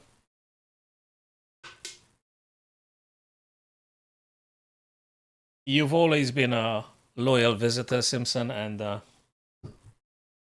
thank you for your presence, my friend. I think I met you via Facebook at some point, and probably on the YouTube is a better connection or something. And that's cool. Was born in Romania and residing in the UK at the minute, with ancestors from all over Europe upon doing my DNA test. So I'm very, very European from this point of view. So yeah, if I was Fabi, definitely I would explore bishop d5 with knight h4. And good.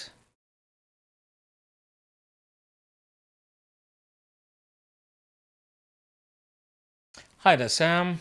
Thanks for visiting.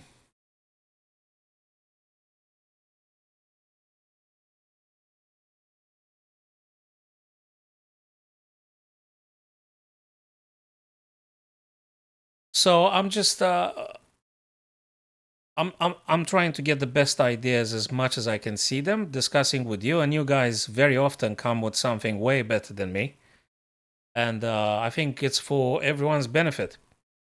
So it's for the collective benefit what we're doing here. So when people gather and they put good, valuable ideas, everyone is winning. So the chess community is getting stronger, so to speak, and wiser and stronger. So yeah, it's good for everybody. So we're happy as a community, and individually, we are happy as well as we get together. Right, so bishop d5, knight h4, I think looks okay. It may be a draw. It may be a draw. So guys, if I understand it correctly, the little problem for white would be the isolated pawn on d4.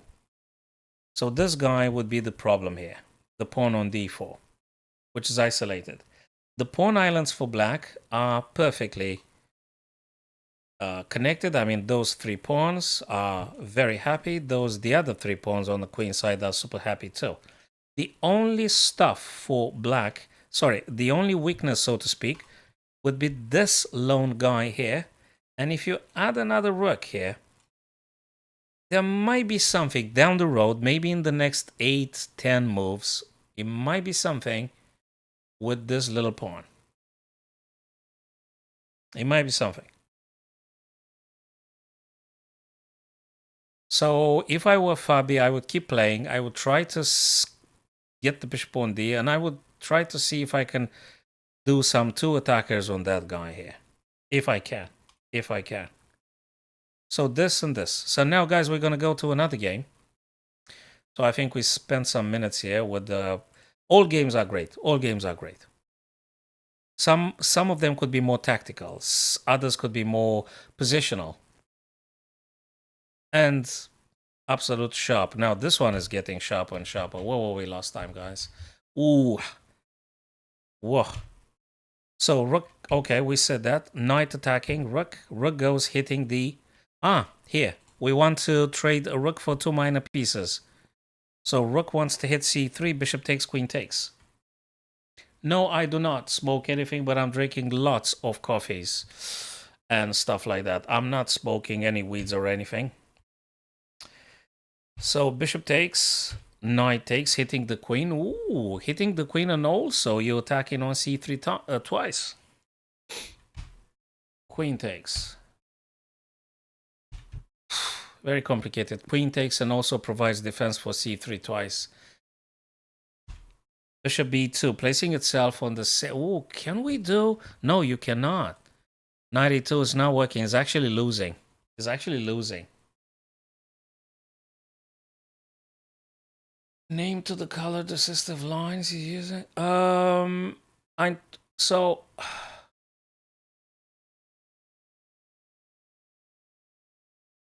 I'm not sure what I'm supposed to answer, Sam.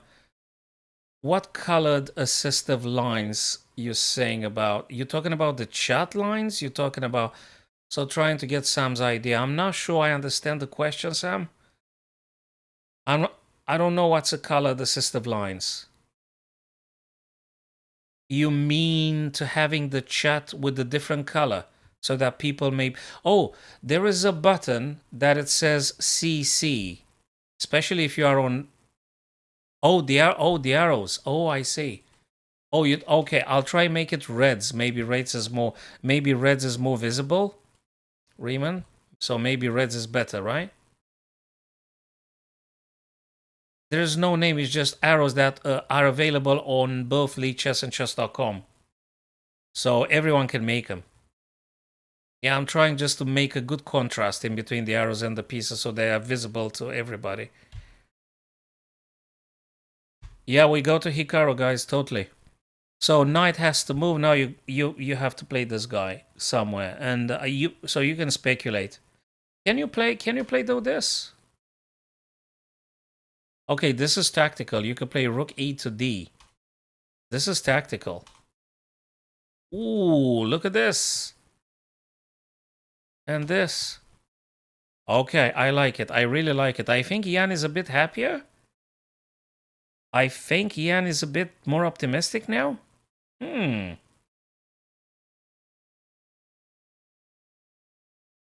If rook d and you're hitting the black queen, where is the black queen going? Where is it going? Queen f6. Can we play then rook f3? They're gonna go back. Ooh, can we then play on rook f? We gotta be careful with this. We're losing queen and everything. Disaster. Actually, this is critical. Guys, you know something weird? If you play rook d3, I'm going to tell you something unpleasant. If you do rook d3,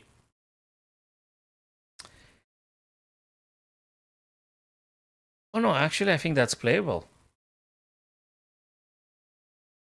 Rook c3 makes sense. Rook c3. Pawn is going to take your knight. No. No. Rook c3. Yeah, they do take your. but then you're going to play this. Yeah, and then it's simply checkmate. Rook c3, yes. Yes, Raymond, rook c3.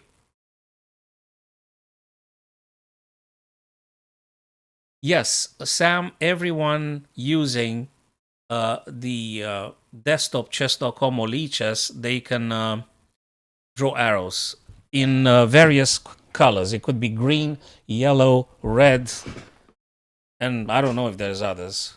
And yeah. So yeah, rook c3, Riemann seems to be very, very playable. And it's really serious. If rook c3, bishop takes, we have a major problem here. Let's see what you're saying. Pawn takes knight. If I'm playing here and pawn takes knight, can I play rook c2? Again, rook c3, pawn takes knight. As you said, Riemann, can I play rook c2? Your queen is being hit, mind you, by the bishop. How do you exactly play? And I'm controlling 3 times the c3 square. Rook c3. If pawn takes knight, rook c2. I think black is in trouble. Let's look again. Rook c3, pawn takes, rook c2, and you're pushing the pawn. Bishop takes, rook takes. I guess that's the only way. Yes, I guess that's the only way for black to deal with this. Riemann, yep. I think that might be the only way. Yeah, because bishop takes and bishop takes is losing for black. That's it, on the spot. It may be a draw. Riemann, it may be a draw. I still wouldn't rush into calling now. Rook takes, pawn takes, rook c2. Pawn moves down the board. Bishop takes, rook takes. It might be a draw, yeah. It looks like a draw. Unless there is some hidden tactics. Unless there is some hidden tactics and we're not aware of. We didn't cover everything. We didn't cover knight e5. We didn't. We didn't look at, I didn't spend half a second for this one. I'm looking at this now. We didn't look at knight e5. Knight e5 or knight c6? May I suggest this idea? We didn't look for that one. This. And this. It takes quite some time, but that's cool. Heck, it could be quite a few hidden tactics here if you're not careful. It's very important. It is very important, very tactical, very challenging, and no wonder that Ian is spending so long. All right, let's go for another game. Yes, Riemann could be rook c8 indeed. Yes. So guys, which one shall we looking at now? I love all the games, okay? I love all the 4 games. Are absolutely lovely. I don't know what to look at first. I think we just have to take them again one by one. I absolutely love all the games. I'm not rooting for anyone in particular, but I really want to see spectacular games here. So what happened here? Rook e4, rook c8, double attack on the c3, h3, h3. Because the idea is if black takes c3, I'm going to take your guy on e6, and I'm creating a pass on the a file. I get it. FIDE piece 1, 2, 3. We're going to go to Hikaru for sure. So I was wondering what h3 move wants to make sure you're not going to get problem with the back rank 1. So no back rank issues. If black queen takes c3, I can promise that white's going to take on e6 if black were to take. Because you're creating a pass pawn. And looks to me that white is more optimistic. Because they have a pass pawn on A. Not finished. The game is not finished, but a pass pawn is a pass pawn. It's a cause of concern for Alireza. If this were to happen. I'm not sure Alireza are going to take on c3 though. For exactly these reasons we mentioned. I'm not quite sure about this. Yeah, and there is something else. If black doesn't take on c3, can Prag go with this kind of stuff? If knight takes, you take, threatening a checkmate. Well, not a checkmate, but it's a strong one. Yeah, but then they do h6. Yeah, but then you do something like b4 or something. That's good. Okay. We can debate on this. It is Alireza's turn. And now Alireza either takes on c3 or he pushes a5. You guys can speculate at this stage now. If he's going to do a5, moving the pawn away from white's queen threat, and then he plans on taking? Maybe. Maybe. Okay. Hey, the time for Vidit had slowly caught up with Gukesh's, so it's no more. Riemann, I'm reading your messages right now, my friend. You wanted to say something about the c3 previous game with Prague. Yeah. And I did say some ideas about this one. Yeah, I did call it many times Rook 8. So that was a few minutes ago. That's move number 21. When I last time visited, I did say about Rook 8, which it did happen. Queen d3, now that you're having too many options. Rook a3, hitting the queen again. Queen b1, you can't hit the queen again because you're going to lose. Queen to a4. Queen to a4. Okay, queen to a4 because you want to get triple power on the a file. I did say about this one too, and I said that knight f5 is one of the most ideal places for the knight to be. And also, if this guy were to mess around, you will be sacking on f6 immediately. So anyway, all in all, knight wants to come to f5. Triple power, exactly. Knight f5, we did say it on a few occasions, and that's where we are at, ladies and gents.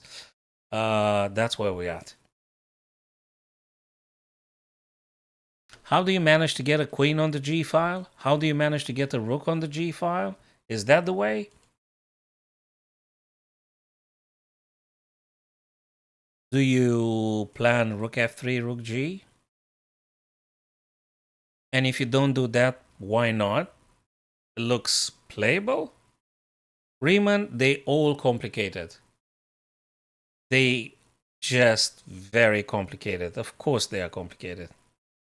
Because you have to sit down and think various branches to branches to branches.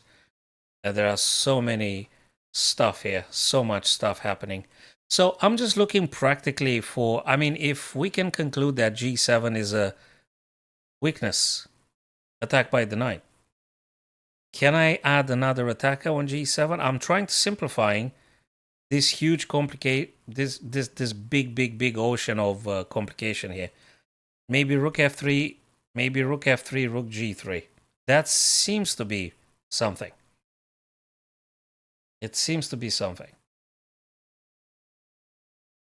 Can you do... Yeah, but that doesn't work. Queen d doesn't work because there is a black knight here. So you can't get the queen to g4, you see. So rook f3, rook g3? Yeah, knight d2 is just not very happy where they are. I agree, but it's defensible, I guess. Oh, by the way, Riemann, do you think we might have something like rook a1? Hell, I mean, what do you play? Seriously, what do you play? Sorry, I didn't even... I think we need to... Riemann, I think we gotta pay attention to rook a1. I mean, it's very generous to imagine rook f3, rook g3. I think it's very generous. But rook a1, this is very serious because you can't move the queen away. You're losing the rook. Practically, you just lost the game. You can't take. Oh, no, you can't. What am I talking about? Rook plays, rook plays. This guy takes, this guy takes, this guy plays. Oh, what? Rook f3, rook a1. Queen takes, rook takes, rook takes. Tremendous power for black. I guess... What?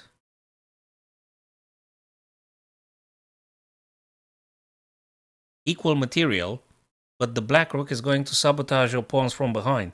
You're losing. I mean, white is losing. Rook a1 is a serious move. You're getting in trouble. King F had been played.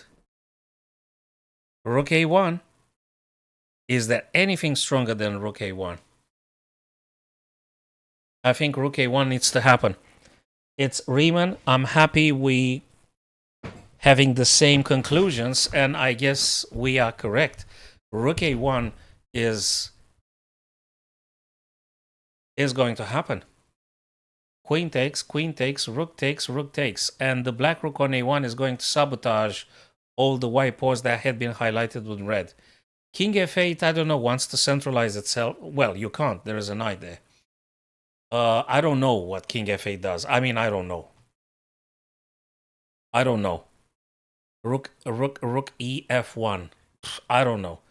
I think he should do. Maybe he's gonna play it now, Riemann. King F8. King F8. Rook A1.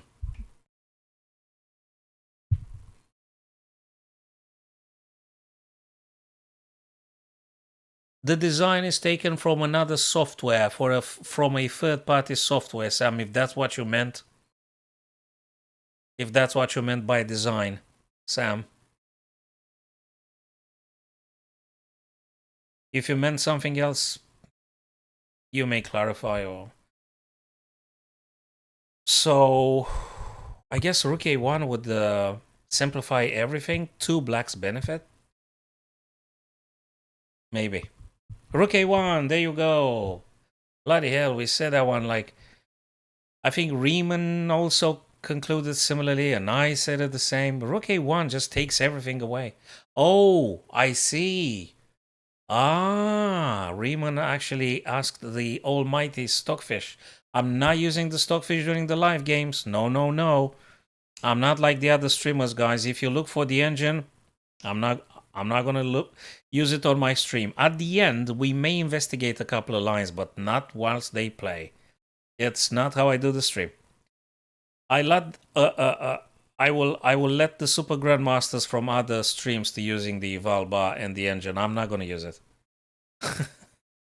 I'm not gonna. And I would say for all my friends, the best way to learn is not to use the engines and the stuff. You can analyze. I mean, we can analyze at the end. You know, because it's so complicated. Anyway, that's how I prefer to do the streams. So Queen D3. Obviously, if you took on A, black would have taken rook takes, and then black rook will be sabotaging all the pawns. Now, queen didn't take, queen D3. How long can you avoid the trade? What if black plays? What if black plays rook A3? Are you going to play queen E2? Maybe. What if then they play rook A2? Are you going to play queen F3? And that's getting a little bit concerning. Very complicated. Really complicated. It may seem like simple and smooth or something, but it can't be a preparation. Oh, you're talking about Ian. Okay, let's go and see Ian. I think we stayed here for some time. Let's go to Ian. Where is it? Ah, Fabian Hikaru. Fabian Hikaru. Okay. That was the last time we visited the game. Queen D2, preparing to connect the two rooks on a battery on the E file. Hey, he wants to trade now. Fabi wants to draw. Oh, come on. He wants to draw. These guys both want to draw now, but I guess Fabiano really wants to draw because he's got 15 minutes on the clock. Rook E3, I wouldn't expect that one. I mean, it makes sense, but I would not expect this. I wouldn't have expected that. I'm sorry. I really wouldn't. I wouldn't. I wouldn't have played Rook F. I wouldn't play Rook E3 here. Out of 100 games, I wouldn't do one with Rook E3 here. I don't know what's Rook E3. What is this thing doing? This is really weird. Rook E3. I don't know, Sam, what you're saying, mate. I don't know.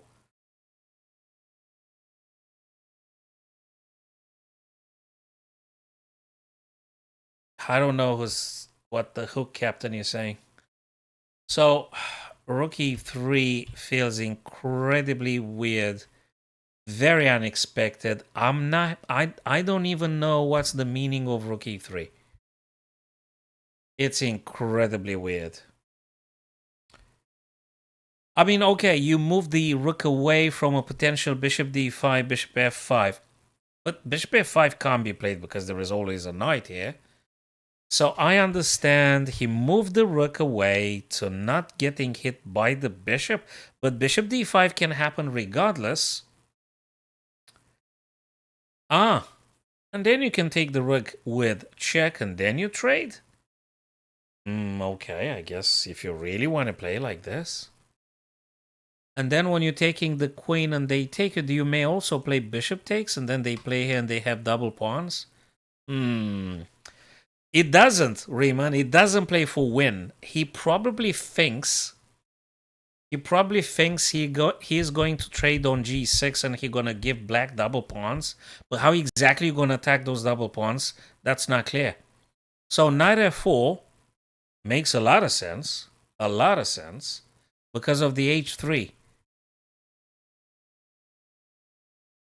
It makes a lot of sense. And you can't move the knight because you get checkmated on the spot. Knight g3 is very, very pinned. You can't move the knight. You can't move the knight. So Hikaru played something incredibly weird with that rook e3. I have to tell you. Probably he should have taken the queen. I mean, I don't like this. Or maybe I just got panicked or something, but I really don't like this. I don't know. I really don't know. What is... Can you do rook f3? Yeah, but then you got bishop d5. Rook e5, yeah. Yeah, rook e5, rook e5. Rook e5. Check. You lose the queen? Sorry, do you lose the queen? I'm just asking for a friend, Riemann. Do you lose the queen?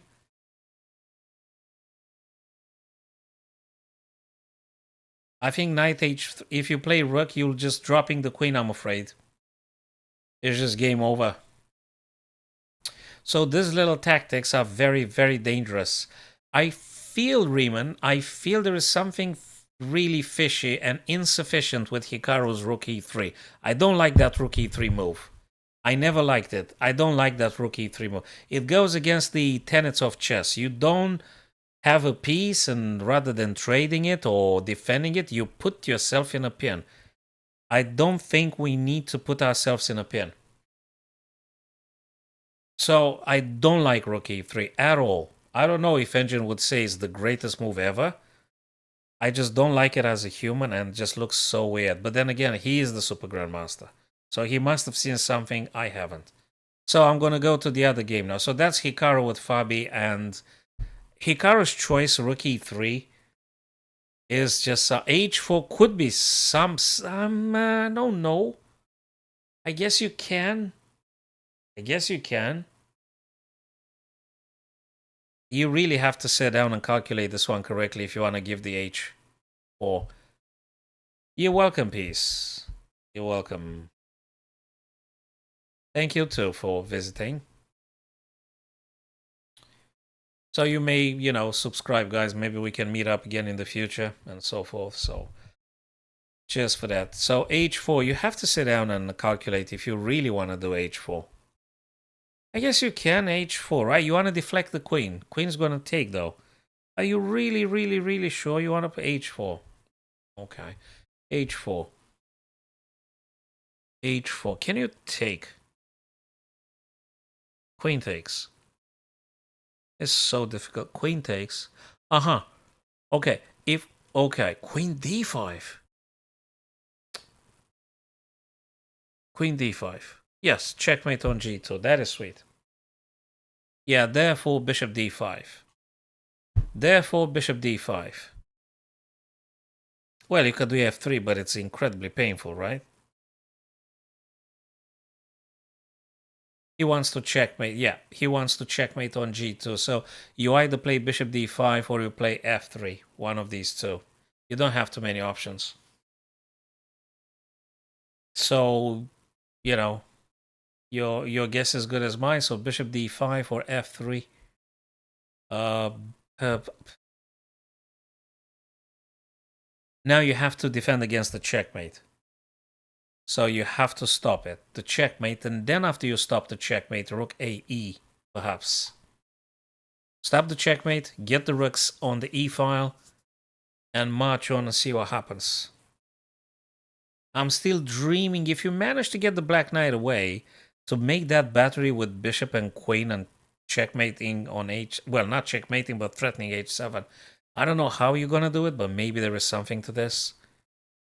So maybe after after Hikaru plays rook ae, after Hikaru does bishop b1, queen c2, but it takes a billion years. That's so much of a scenario. It's a lot of wishful thinking. And we know very well that wishful thinking in chess doesn't really work. But I mean, if you're not in mortal danger, if you're not getting checkmated, probably you could dream about readjusting your pieces a bit. Rook ae, bishop b1, queen c2. It takes a long time, but... Hello, Spatian. Thanks for visiting, my friend. Yeah, I'm happy this is useful. I'm happy if it is. Indeed, I'm...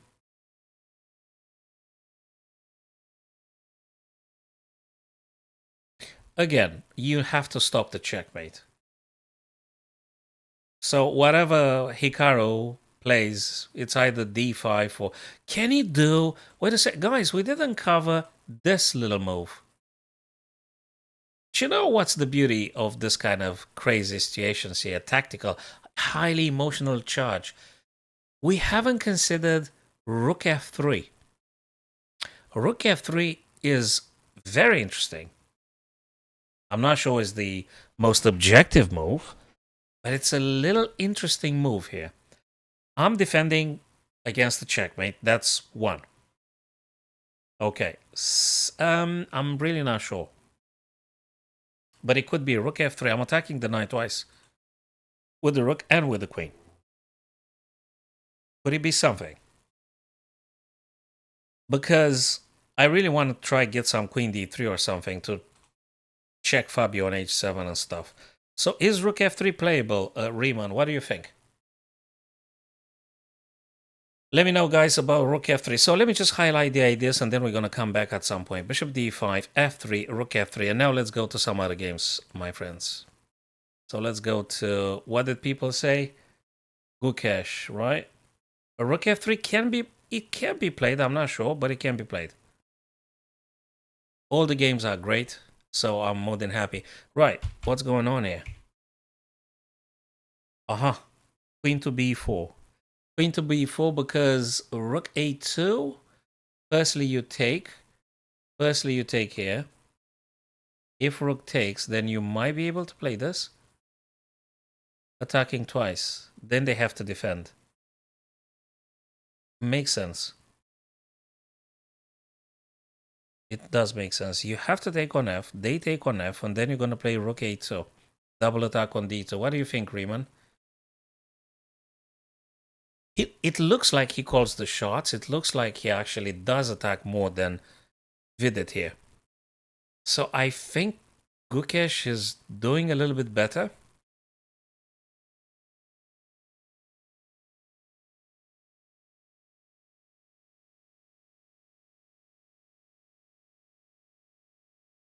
I don't know, Sam. What do you think? It's very easy to say anything, but there are consequences. So you can say whatever you want. We can say whatever we want. And you can complain about anything. Anyone can complain about anything.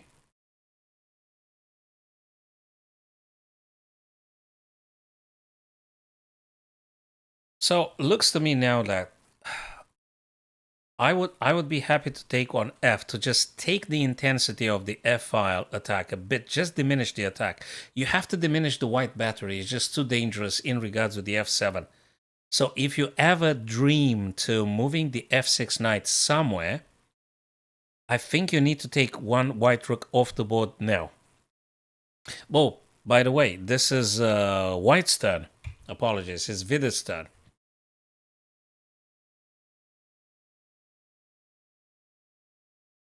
Your robot comment. Okay, Sam. Hey, okay, man. Cheers. Thanks for watching this stream whilst you are at work. Anyway, careful with yourself there, mate. Careful. And yeah, no worries. Yeah, that was just one interesting question by the robot. Anyway, so it is White's turn to play. It is White's turn to play. And now, if you capture, Black's gonna take. They win the first rank. They might eventually play Rook A2 back. Not that much. I'm not that much into the Discord thing. I'm not that much into the Discord. Yeah, once every 6 months, I might be going to Discord.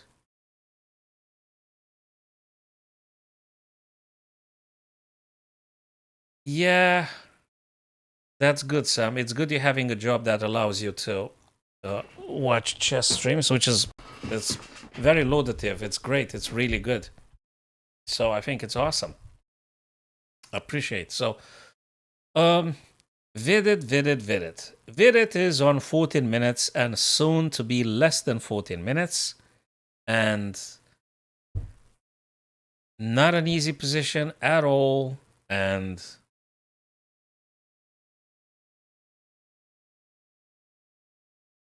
how do you break through? What do you play? Could you? No, you can't. It's just too crazy. Probably you need to trade something. But why would you do it? Very difficult. Gukesh seems to be a bit more in control and attacking and posing more problems. I'm not sure, Riemann and my friends, I'm not sure what exactly White is supposed to be attacking here. I don't find ideas for White to attack. I'm finding ideas for Black eventually, but I'm not sure what is White supposed to be attacking. What exactly do you attack with White? Where? How? What are you focusing on? What file? What diagonal? What do you do? What square?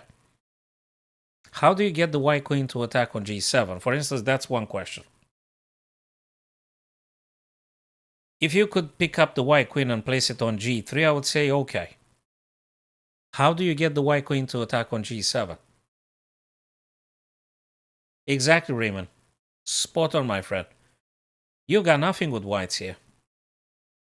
Where are you going to go? What are you attacking? What are you moving? Why? Whatever you move, it's weakening. It's a sort of like Zugzwang, Riemann. Yeah, that's it. Yeah. Yep, you called it. Absolutely. Feels like a little bit of a Zugzwang here. Whatever you play, it's going to make it even worse. I'm not sure what you're supposed to do.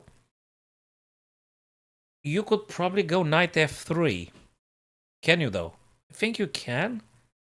But then again, I'm not seeing with enormous clarity what exactly are you gaining. Knight f3, right? Because you have to move something.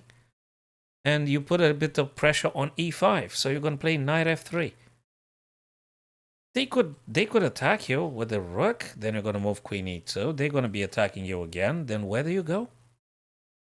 I'm not even sure you can do this.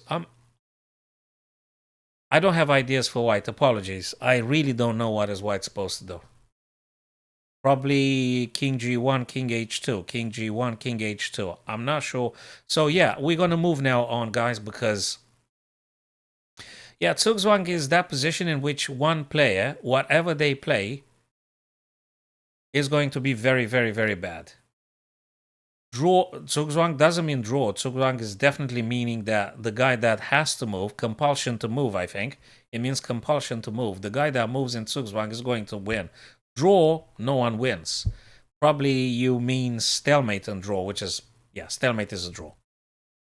Zugzwang is not a draw. Zugzwang means someone is going to win. The guy in Zugzwang is going to lose. Yeah.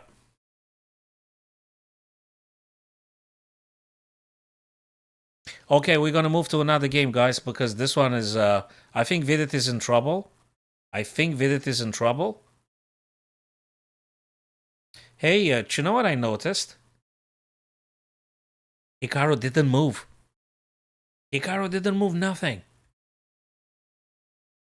So h4, queen d5, and I was expecting either bishop d5 or f3 or rook f3. He didn't move nothing. Nothing. I mean, at least not on my screen. It doesn't show anything here. I can't see nothing. He didn't move nothing. So I think it's way more complex than we thought. Probably he's calculating rook f3. He's calculating f3. Very many things. Yes, Patient, I would say rook takes a1. Yeah, if you're talking about the previous game with Gukesh Vidit, I guess yes. Yes, you could take the rook on a1. Yes, you could.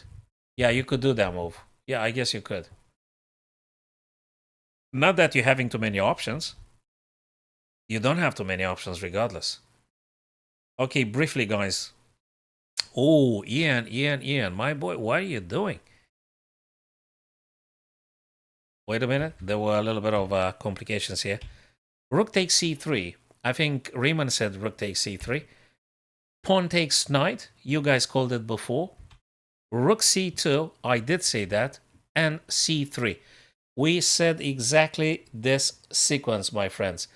And now, instead of bishop takes c3, Ian captures with the rook. Reason being, if you're taking with the bishop, I'm going to play this and you are toast. Riemann, we called it just that. Here, at this very point, if I remember correctly, our conversation, I said bishop takes c3, and you told me, yeah, then it's a draw. Bishop takes, rook takes, it's a draw. That's how we discussed. But Ian played actually rook c3, which is an interesting trick here, because if bishop takes, obviously black's losing. And yeah. And rook threatening again, rook c2. If you play rook ac, again you're getting toast because rook takes and you got a massive problem. Nepo is low on time, but the threat is real now. I guess you've got... How do you play this with black? Let's put it this way, guys. Riemann, Spatian, how exactly are you playing this with black? You know rook c2 is coming. If you try to play a black rook on the c file, I'm going to take it. And you again, you're in trouble. Maybe. How exactly you're going to do this? Very genuine question. How do you get out of this stuff with black?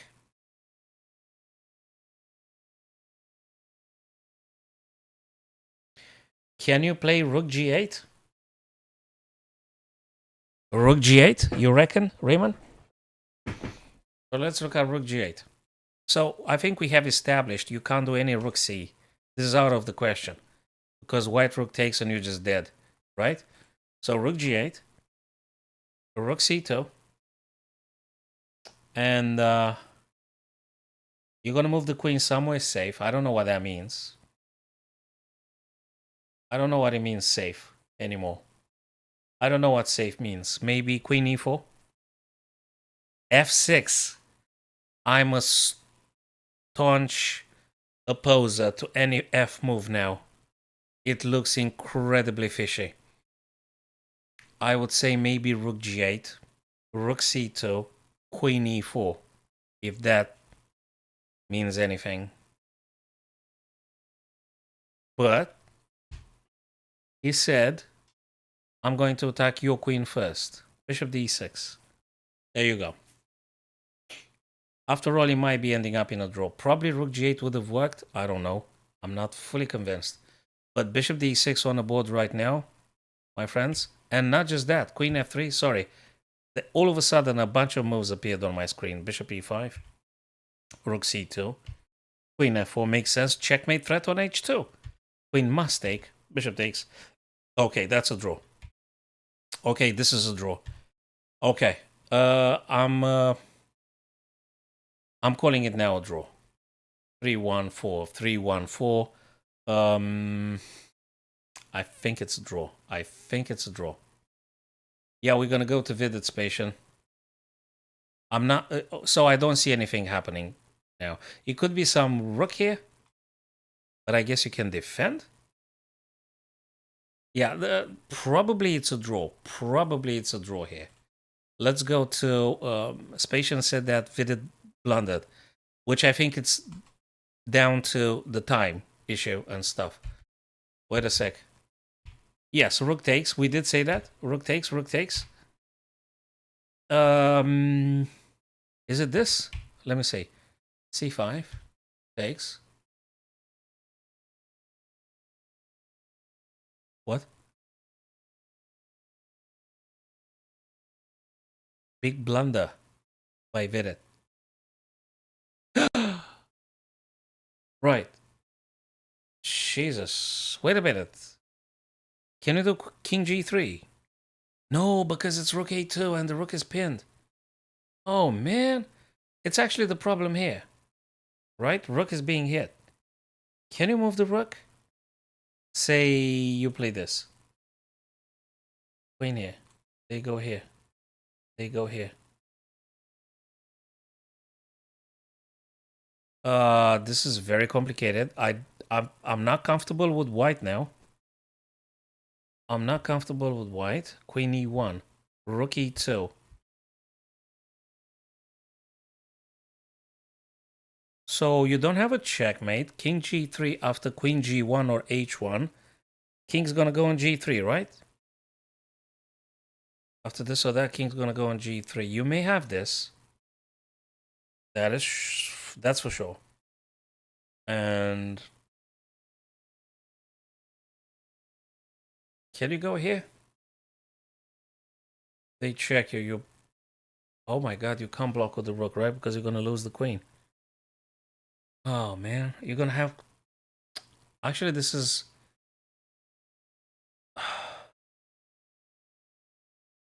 Oh man, let me just take this guys off the chat.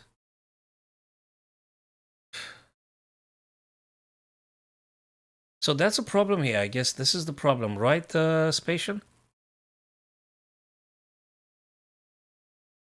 Queen G, G3, Knight H5, exactly. Knight H5, where do you go? You're going here. Then you got this. Yeah, but you take the knight. Is it really that much over? Yeah, especially if he wins this game. Yes, yes, Raymond. Especially if he wins this game, and it's not clear if Nepo is going to win. It's really not clear what Nepo is going to do this evening. Or depends where you are on the planet, yeah? So, let's look at this again. King G3. You guys would say Knight H5, right? Knight H5. Knight H5. Where does the king go? Can you go H?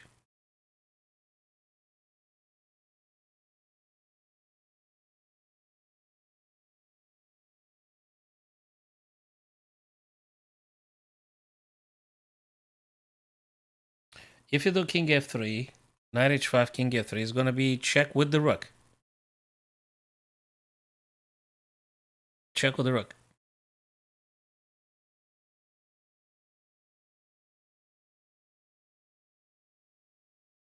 I don't like it for white. I don't like it here. Yeah, but where is exactly the checkmate? Knight H5. I go F3 is rook here. I'm gonna go G4. So let's do it again. Knight H5, F3, Rook F1. Okay. Okay, you got two options now. Let's take a look. No, three options. 1, 2, and 3. Three options. Have you guys looked at all of them? King H4. That's one of them. If you push the G, I'm going to take the black knight. Where exactly is the checkmate, people? Okay, the other knight supports... Okay, it's coming now here. It's coming now with this. And you're done. Yes. Knight D to F6 and then G5 is coming. I think he's going to resign now.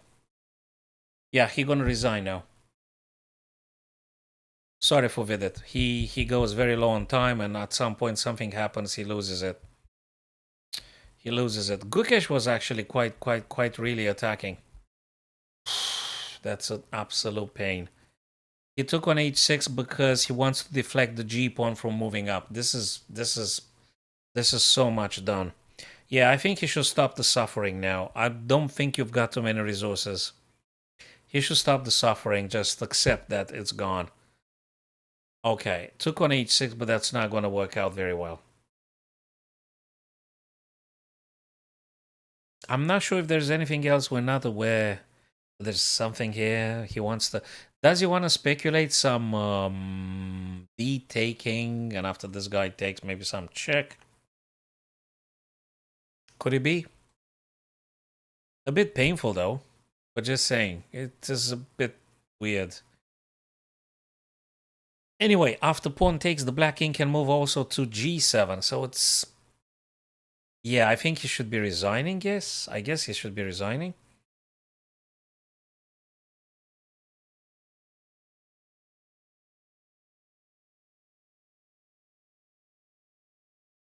Okay, queen to h2 played by Gukesh. Yeah, definitely. Let's go to Hikaru. This one seems to be incredibly difficult for Vidit here, how he threads with this one. I'm not sure how he's gonna do it. Mind you, he didn't take the knight. He didn't take the knight on h6. He played queen h2 because he wants to play queen here, checkmate.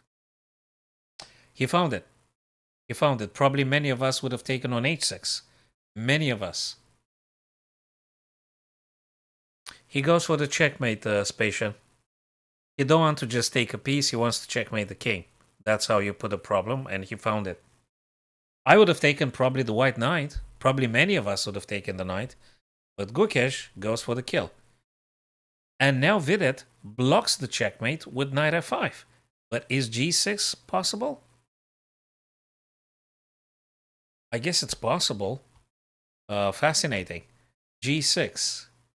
You don't have to move. If you move the knight, you're done. You're really finished.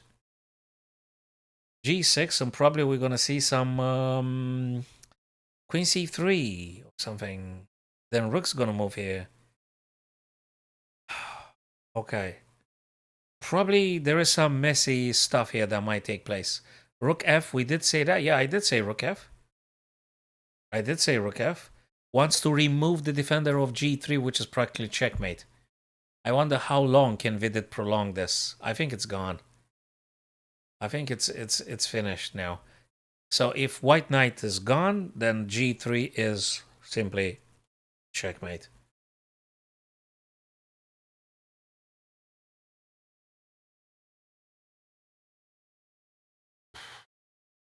Oh, that's another subtlety. Riemann, that's nice. It is really nice. Yes. Yes. So guys, it's not really that much of a finished here, because look, there is resources. These guys are still battling. They're still struggling. Someone said Hikaru? Someone said Hikaru. Bishop d7. So rook e5. Wait a minute.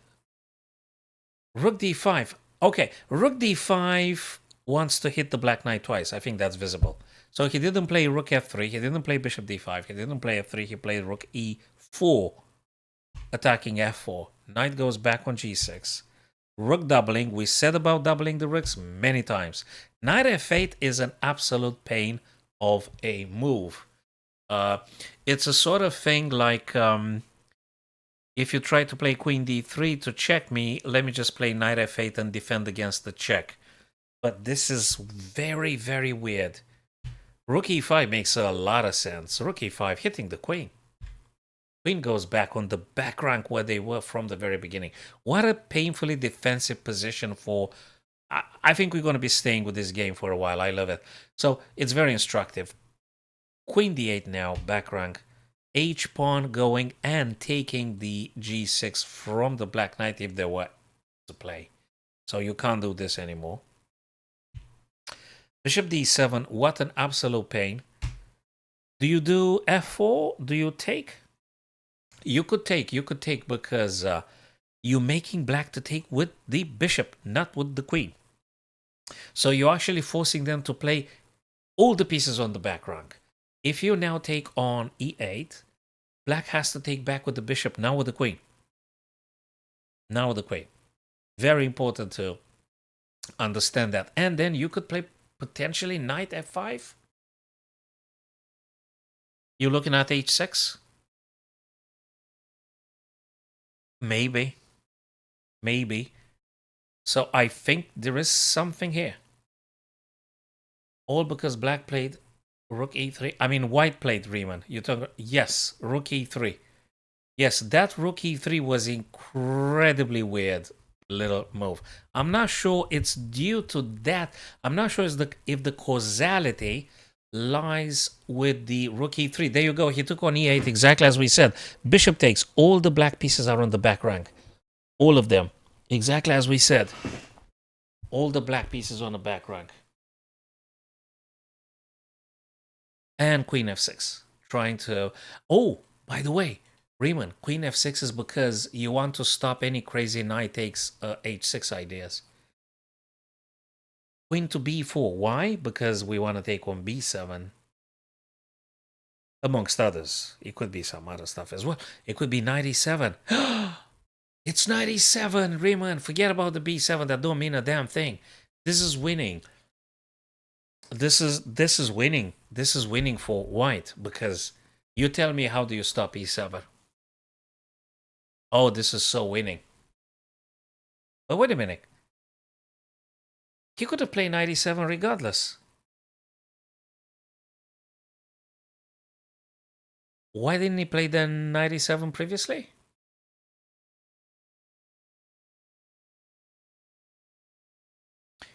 Why didn't he play knight e7 one move ago? Why don't you play it now? Ah, because king goes on h8. So he thinks about increasing the attacking chances with queen b4.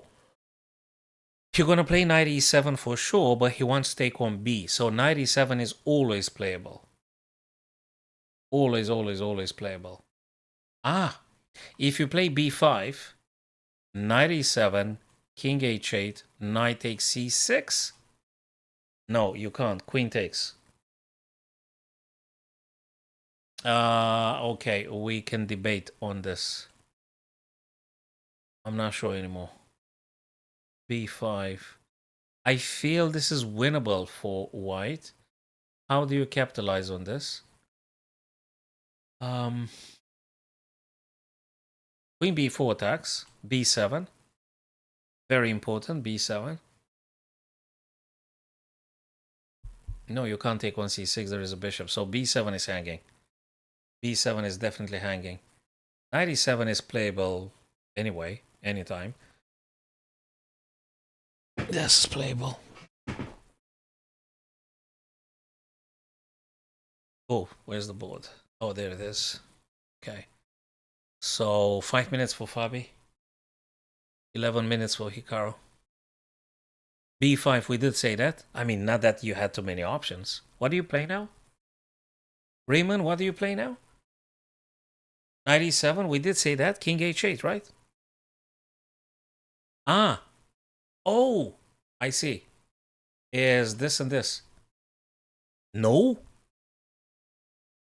This guy's crazy. What the heck is this knight e5? Oh my god, this is so...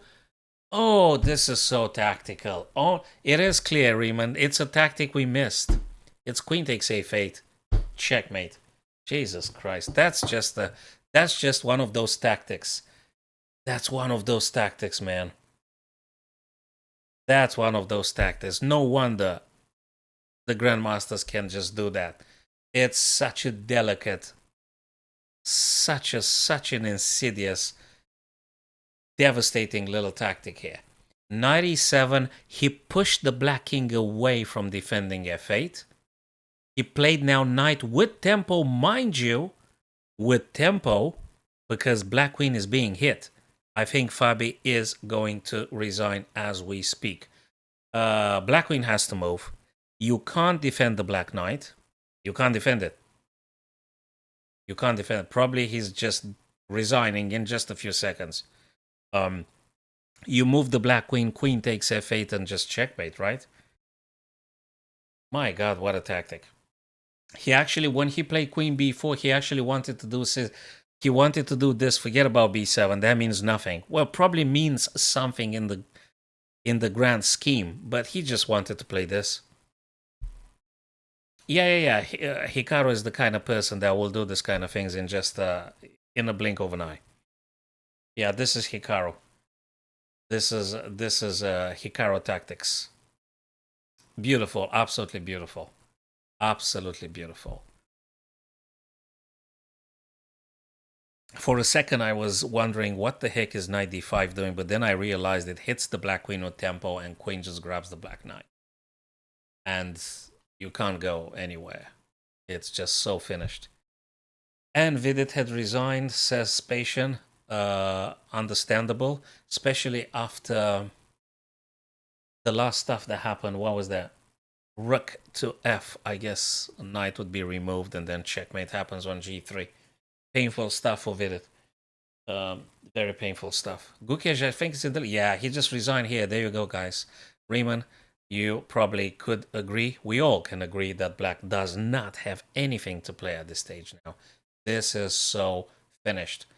That's an absolute fabulous spectacle of an evening. The last two remaining games. So Vidit lost here. I'm just... Oh, man. This is so painful. They still played for a while, though. Queen here, knight defending, rook f. Riemann said g3. Actually, he played g4. But boy, oh boy, queen is being hit. Oh my god. Oh, Christ. This is...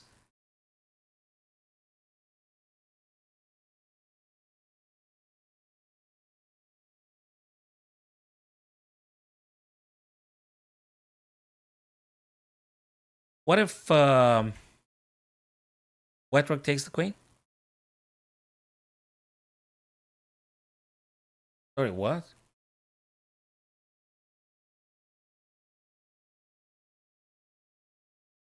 Where's the checkmate? Where's the checkmate? Where's the damn checkmate? Oh, I don't want to do daily puzzle now. I don't want to do daily puzzle at midnight. G4. Rook takes knight. Okay. Okay. And the guy took and G... I understand this. But I don't understand if... Spatian, what's the thing after rook takes the queen? Oh, it's g5 for Christ's sake. Yeah, it's g5 checkmate. Yeah, it's g5. It's g5. Yeah. These guys are good. These guys are really good. Yes, these guys are good. Absolutely. These guys are good. Absolutely fabulous. So, and in EF, and then obviously you got this. If they go here, knight h7. And if king were to capture, do we do g6 here or do we do knight? What do we do here? 6.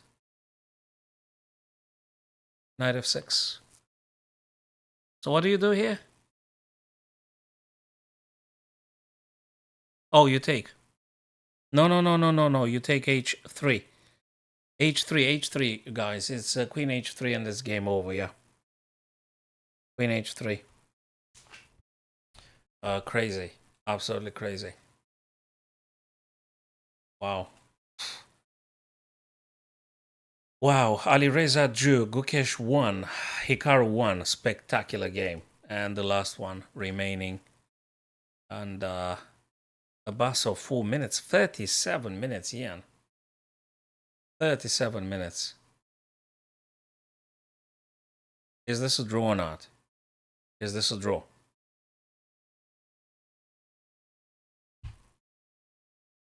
That's a draw, right?